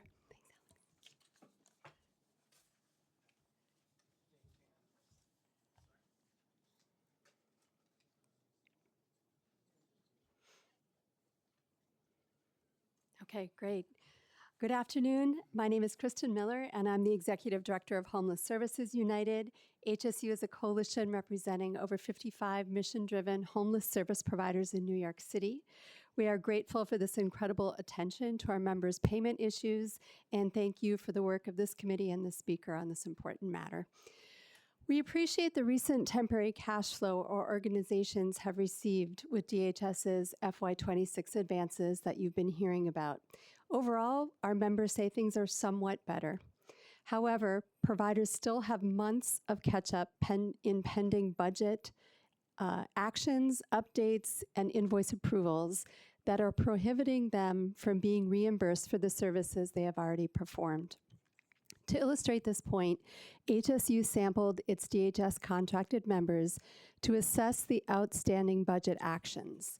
1/3 of our members have over $189 million in outstanding budget actions from FY20 to 25.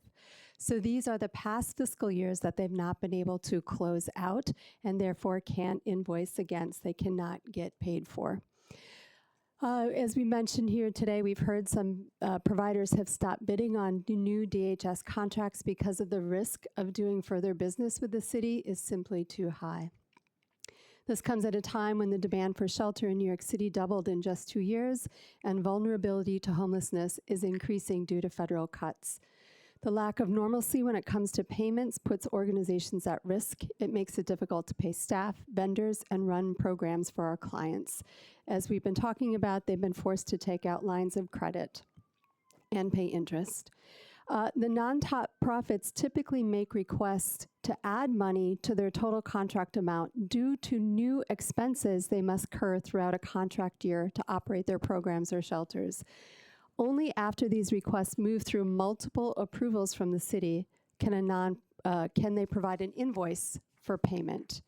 If I may, 1392, we support. Codifying a predictable and regular payment schedule is essential to protecting nonprofit shelter providers. By shifting to quarterly payment schedule on the contracts, DHS would help protect the financial health of our member organizations rather than weaken it. The devil will be in the details, so we are very looking forward to working with you and the administration on what the details are. I will just add one last thing, if I may, which is a response to the conversation that we had on the returnable grant funds that you guys were discussing earlier. Yes, they are available, but they are very, very challenging to access. It is a simple application, but must be completed for every outstanding invoice. So it's not as if you have $1 million contract and you want a loan for $250,000 for all the money you're owed. You have to go bit by bit in order to get it. So you're owed millions, you ask for millions, and you get maybe hundreds of thousands. So I just wanted to clarify that. And again, thank you. We look forward to continuing to work with you.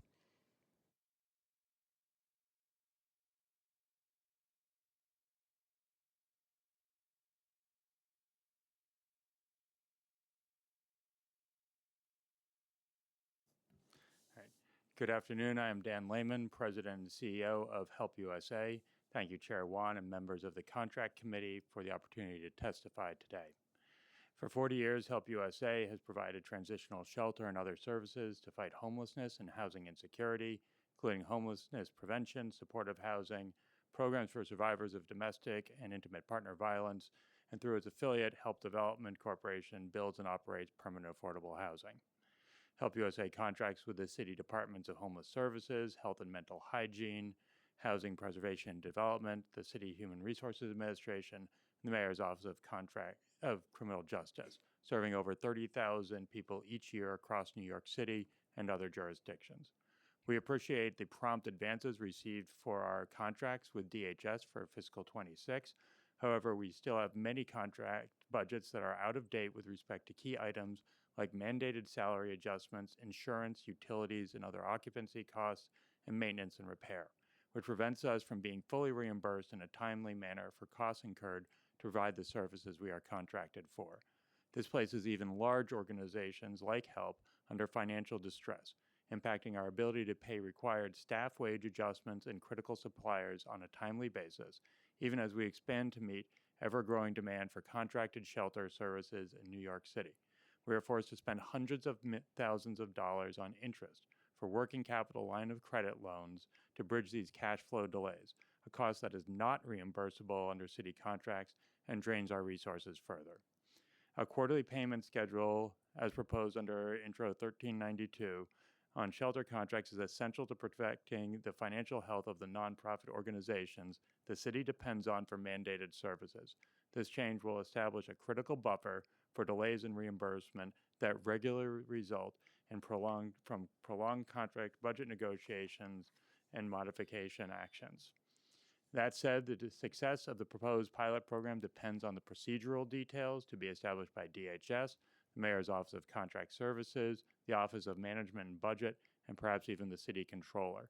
Aspects such as a schedule for reconciling and recouping advances versus actual expenses, for truing up long-standing contracts for current day costs, for addressing the care days payment structure for family shelters that places providers at risk if client referrals fall below contract budget assumptions, and preventing OMB from short funding the Department of Homeless Services contracted shelter services by hundreds of millions of dollars each year, are essential to realizing the full benefits of the proposed new payment schedule and must be addressed as well. And I want to pause on that point because I think, Chair Wan, you highlighted this earlier. If you look at the budget documents, you can see that the adopted budget for fiscal 26 for contracted family and single adult shelters was about $2.7 billion, but the final modified budget for fiscal 25 was about $3.4 billion. I know when I was a budget analyst at OMB, I didn't misestimate something by $550 million. That wasn't an accident, that was an intent. We commend the Council for supporting the city's nonprofit service providers. We encourage the Council to take the steps necessary to ensure that wages and salaries for nonprofit staff are fair and equitable relative to their city government counterparts, that all contracts recognize the true and complete cost of service delivery, including reasonable administrative overhead and indirect costs, without requiring drawn-out contract budget negotiations that benefit no one. We hope the Council continues to consider these and other mechanisms to ensure the financial health of the nonprofit service providers the city depends on. Good afternoon, Chair Wan and members of the committee. My name is Dr. Henry Love, and I'm Vice President for Public Policy and Strategy at WIN, the largest provider of shelter and supportive housing for families with children in New York City and across the nation. Each night, nearly 7,000 New Yorkers, including 3,800 children, call WIN home. We operate 16 family shelters and nearly 500 supportive housing units across all 5 boroughs. We appreciate the recent steps by the Department of Homeless Services to ease cash flow challenges, but the city still faces months-long delays in processing budgets, approving invoices, and registering contracts. These delays make it impossible for us to fully reimburse for services we've already delivered, services the city depends upon to meet its legal and moral obligation to families experiencing homelessness. That's why WIN strongly supports Intros 392, establishing predictable quarterly advance payments for DHS shelter contracts. This is common sense reform that would stabilize providers and protect the city's homeless service ecosystem. A quarterly schedule will help us meet payroll, pay vendors on time, and continue delivering high quality care without the uncertainty of when or if payments will arrive. As rulemaking moves forward, we urge the Council to ensure key details, recoup timelines, and phasing out care days work in practice, and the program should start at the beginning of the next fiscal year, not mid-year.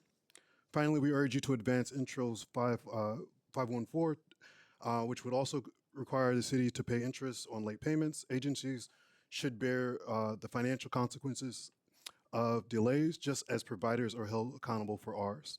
Because late payments don't just destabilize nonprofits, they endanger the very families that we serve. Every delay means fewer repairs, fewer services, and less stability for children and parents rebuilding their lives. Thank you for your time and your continued partnership with New York City's human service providers. Good afternoon. My name is Catherine Trapani, and I am the Assistant Vice President for Public Policy at Volunteers of America Greater New York. We're the local affiliate of the national organization VOA. I want to thank you, Chair Wan, members of this committee, Speaker Adams, for all of the work that you've done to really champion the nonprofit sector and homeless service providers in particular. We are an anti-poverty organization that aims to end homelessness in the Greater New York region through housing, health, and wealth building services. We're one of the region's largest human services providers, impacting more than 12,000 adults and children annually through over 70 programs in the area, including DHS shelters. I'm here to testify to express my unwavering support for Intro 1392. As uncertainty continues to grow at the federal level, New York City has to do everything in its power to shore up our human services sector safety net and restore the fiscal health of city contracted nonprofit organizations. By strengthening local nonprofits and ensuring New York City agencies are well staffed and working collaboratively with providers, the city can help ease disruptions caused by cuts and changes at the federal level. As of June 30th, 2025, my organization was owed approximately $40 million for services rendered through our city contracts as far back as fiscal 20, with the lion's share being owed by DHS. That was $18.7 million and another $10 million from HRA. As a result, we were forced to rely on our private line of credit and incurred non-reimbursable interest costs to bridge the gap created by the city's delays. Last fiscal, we spent $1.08 million on this, and we've budgeted $1.14 million for FY26. That's money that we could do a lot of good if we were allowed to. So today, the net amount owed to VOA is lower than it was 6 months ago, and that's due in large part to the influx of advances for our FY26 contracts. But due to chronic delays in invoicing and payments, many of our contracts are not in a place where we can draw down funds with any predictable cadence. That means that once those advances are exhausted, a cash flow crisis will happen as expenses continue to be incurred, and the agency has continued to fail to catch up on all of our outstanding budget actions. Given DHS's finite capacity, agency staff prioritize approving new fiscal year budgets to enable providers to begin invoicing, which means backburnering the outstanding contract actions for prior fiscal years, which preclude our ability to seek reimbursements for those years. So already within the second quarter, we will soon exhaust our advances while programs continue to incur new costs for services, and we are still owed tens of millions of dollars from prior fiscal years. Thank you. We're going to follow up with written testimony only because we have a lot to go and I have a hard stop at 4:30, so I'm already over time. Okay, Thank you. I really appreciate all of your work. Thank you for all of your support. Hi, my name is Reverend Terry Troya. I'm President and CEO of Project Hospitality, and we serve homeless Staten Islanders, approximately 40,000 Staten Islanders through emergency food, shelter, and outreach services throughout our borough. We have really struggled to pay our bills without getting money from the city. 6 months ago, we were at $14.5 million that we had to take out loans, lines of credit, et cetera, in order to pay our bills. I'm happy to say today it's only $1.5 million. It's gotten really better, and we are grateful for that. We want to offer our support to Intro 1392 quarterly advance payments for DHS shelter contracts. I can't say enough about how important it is for us to be able to pay our bills on time and to be able to get those advance payments in our contracts. And we want to also recommend to the City Council support for Intro 5114 2024, introduced by Councilmember Brannon, which would require interest to be paid on late payments. That would really be a great help to us. We hope the council continues to consider this and other alternatives to enforcement mechanisms to hold agencies accountable so that we can be paid, so that we can serve the people of this city. Thank you very much for your time and your commitment to addressing the critical issue affecting all of us who are on the streets and in the trenches. Thank you. I just want to also thank both of you, Catherine and Kristen. I feel like the homeless service providers, you guys have been with me through the years, come to testify at every single one. You were with me in giving us feedback for legislation. You got our rally, got the speaker's attention through the rally. So I thank you, and hopefully we'll see some good changes by the end of the year. Hell or high water, even if they don't want it, we're going to pass it. And, we're really good at overruling their veto. So thank you. Thank Then, you. You've been really extraordinary. Thank you. Thank both you. of Our next panel is Lily Shapiro, Haley Nolasco, Brendan Lloyd, and then we just have two more on Zoom.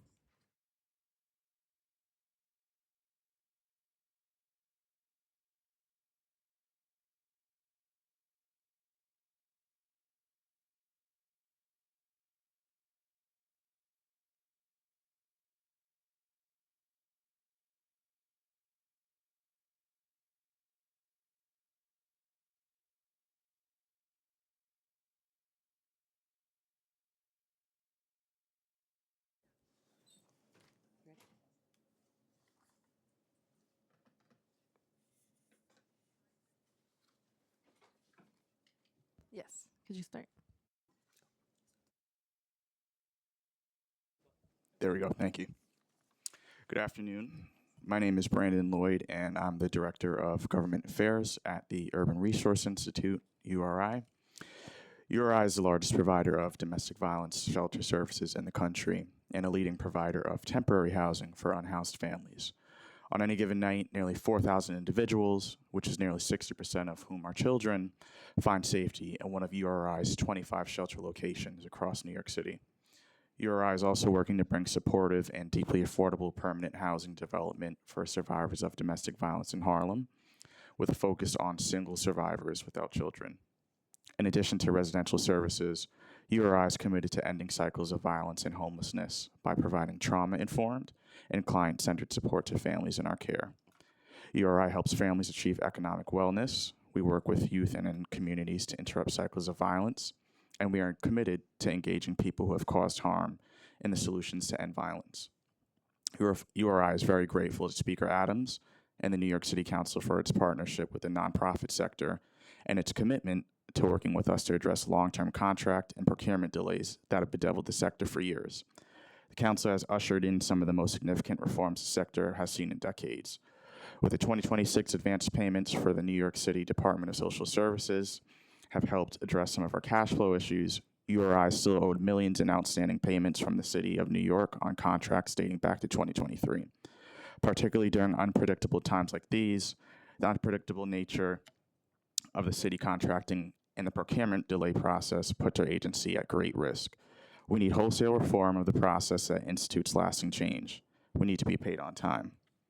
URI supports Intro 1392, which would implement a process for quarterly advance payments for DHS shelter contracts, a reliable and transparent process which will enable providers like URI to budget and pay staff and vendors in a timely manner. We also would like to see the program go into effect at the start of the fiscal year rather than January. And just lastly, really quickly, URI also supports Intro 5104 of 2024, which would require interest to be paid on late payments. We hope that the city will consider this as an additional enforcement mechanism. Again, thank you, and we appreciate the council's continued partnership. A blast from the past. Hi, Chair Juan. Good afternoon. It's great to see you. My name is Haley Nolasco, Senior Director of Government Relations for the Center for Justice Innovation. Thank you for the opportunity to testify in strong support of Intro 1392. For nearly 3 decades, the Center has partnered with local residents, courts, and city agencies to develop practical solutions that address the root causes of crime and instability, creating safer, healthier, and more equitable communities through youth programs, alternatives to incarceration, and more. Nonprofits are the backbone of New York City's social safety net.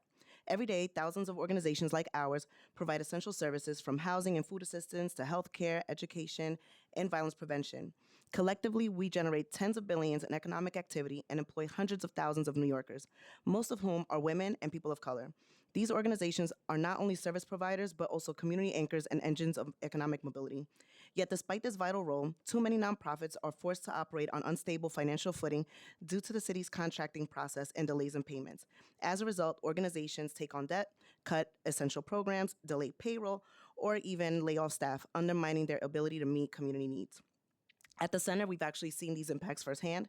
We've sometimes served as a fiscal conduit for grassroots partners, facing reimbursement delays, but even then, these inefficiencies in the procurement process have caused significant challenges and costly loan interest charges. For our own programs, although improved, we are still owed millions in reimbursements for work already completed. While we've had the capacity to manage these difficulties, many of our smaller community-based organizations cannot. Predictable quarterly advance payments would provide reliable cash flow, reduce borrowing costs, protect jobs, and keep programs running.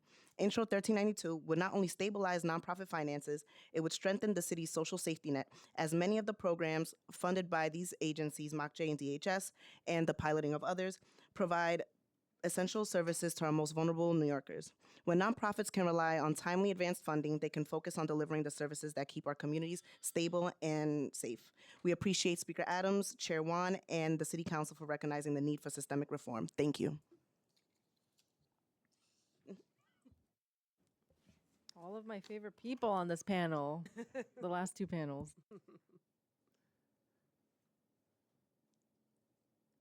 You ready? Oh, sorry. Thank you, Chair Wan, for the opportunity to provide testimony today. My name is Lily Shapiro, and I'm Policy Counsel of the Fortune Society's David Rothenberg Center for Public Policy. We are a 58-year-old organization that supports successful reentry from incarceration and promotes alternatives to incarceration, thereby strengthening the fabric of our communities. In fiscal year 25, we served over 18,000 people across our many programs, including housing over 1,000 people, and we now have well over 500 employees. We are proud to say that we hire our mission, as nearly half of our staff have been impacted by the criminal legal system, including having been incarcerated and/or in recovery, and many of my colleagues began their journey with us as participants. The breadth and depth of our growing impact is contingent upon our government funding, and well over half of Fortune's funding comes from the city. So we are particularly grateful for the steps that this City Council, under the leadership of Speaker Adams and the administration, have taken to recognize the importance of the nonprofit field and workforce over the past few years. For far too long, our city nonprofits have struggled to keep themselves afloat and retain staff in the face of unpredictable contract payment timelines, even though we provide services to our city's most vulnerable populations who require high levels of care and support. So we are especially grateful that the members of this council, Chair Wan and Speaker Adams, have been such tremendous champions in bringing attention to the significant role that we all play in the well-being of our city. And we also appreciate the steps that our largest source of city funding, MOCJ, has taken to ensure that providers like us are not operating programs with no certainty as to when we would recoup our costs. And I would note, when I last provided testimony to this committee in August of 2024, we were owed approximately $20 million by MOCJ. So we are grateful that contracts are now registered in a timely fashion. MOCJ now regularly issues advances, as does DHS. To be truly sustainable, however, contracted nonprofits require consistency and accountability, so we cannot depend on the good intentions of a particular administration at a particular point in time. So we are strongly supportive of Intro 1392. Knowing we would receive quarterly payments provides the kind of much needed stability that allows for planning around hiring and retention. We are also grateful for the reporting requirements, including the summary of contractor feedback. So we thank you and stand ready to partner with the council and the administration in any way possible. Thanks again. Thank you so much. We're now going to move on to online testimony. Eric Rosenblum and Gloria Kim will be next. You may begin.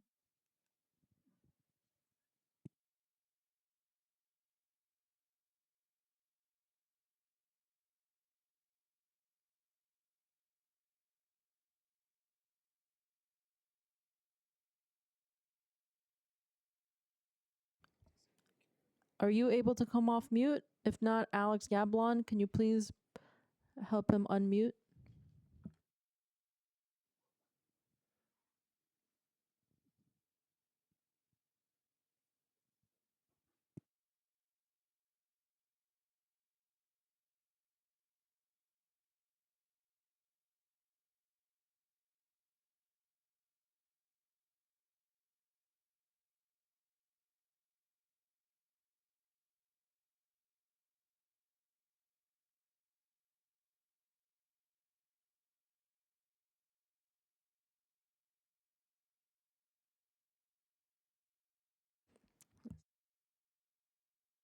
apologies for the technical difficulty. Hold on one second. We're going to get you access to speak.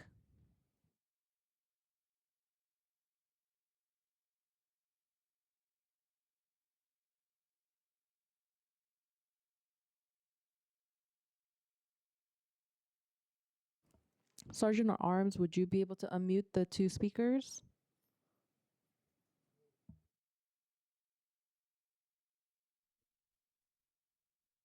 Can you hear me now?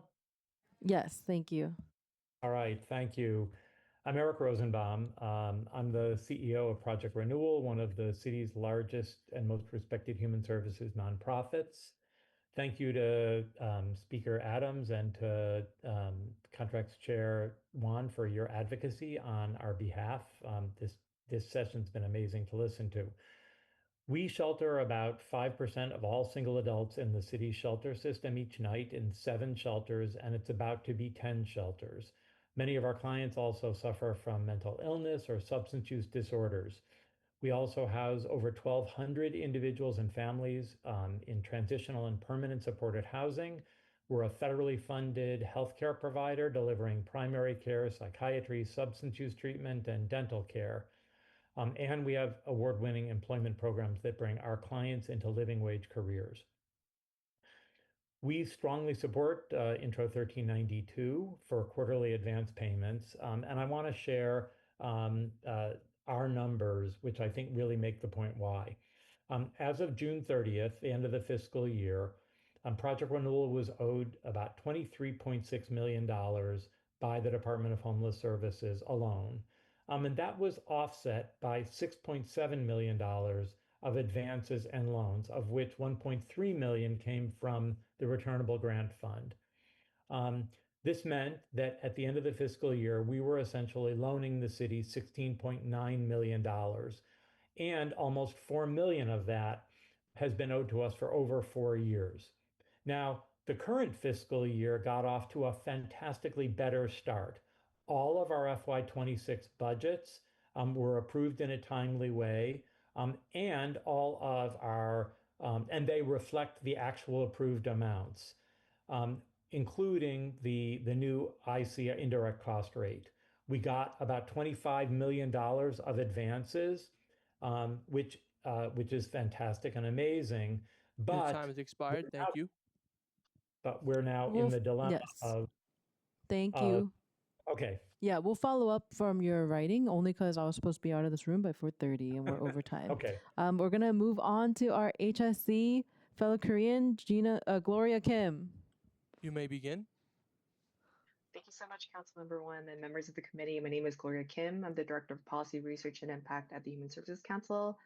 We're a membership organization representing over 180 human services providers in New York. I'll keep this short.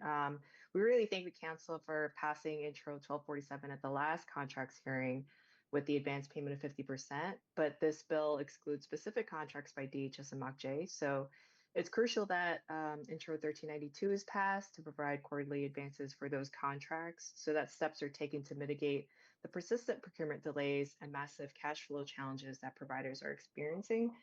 And it may be helpful if the first set of quarterly advances go into effect in July 2026 or a new fiscal year, as January might be too quick to get implementation exactly right for the countless DHS and Nycc contractors who are waiting on this funding to provide critical services to communities. And with this passage of this bill, it would ensure that all human services providers are covered by an advanced policy. So we really thank you and the City Council for your commitment to procurement reform and understanding the delayed procurement processes that providers face. Thank you.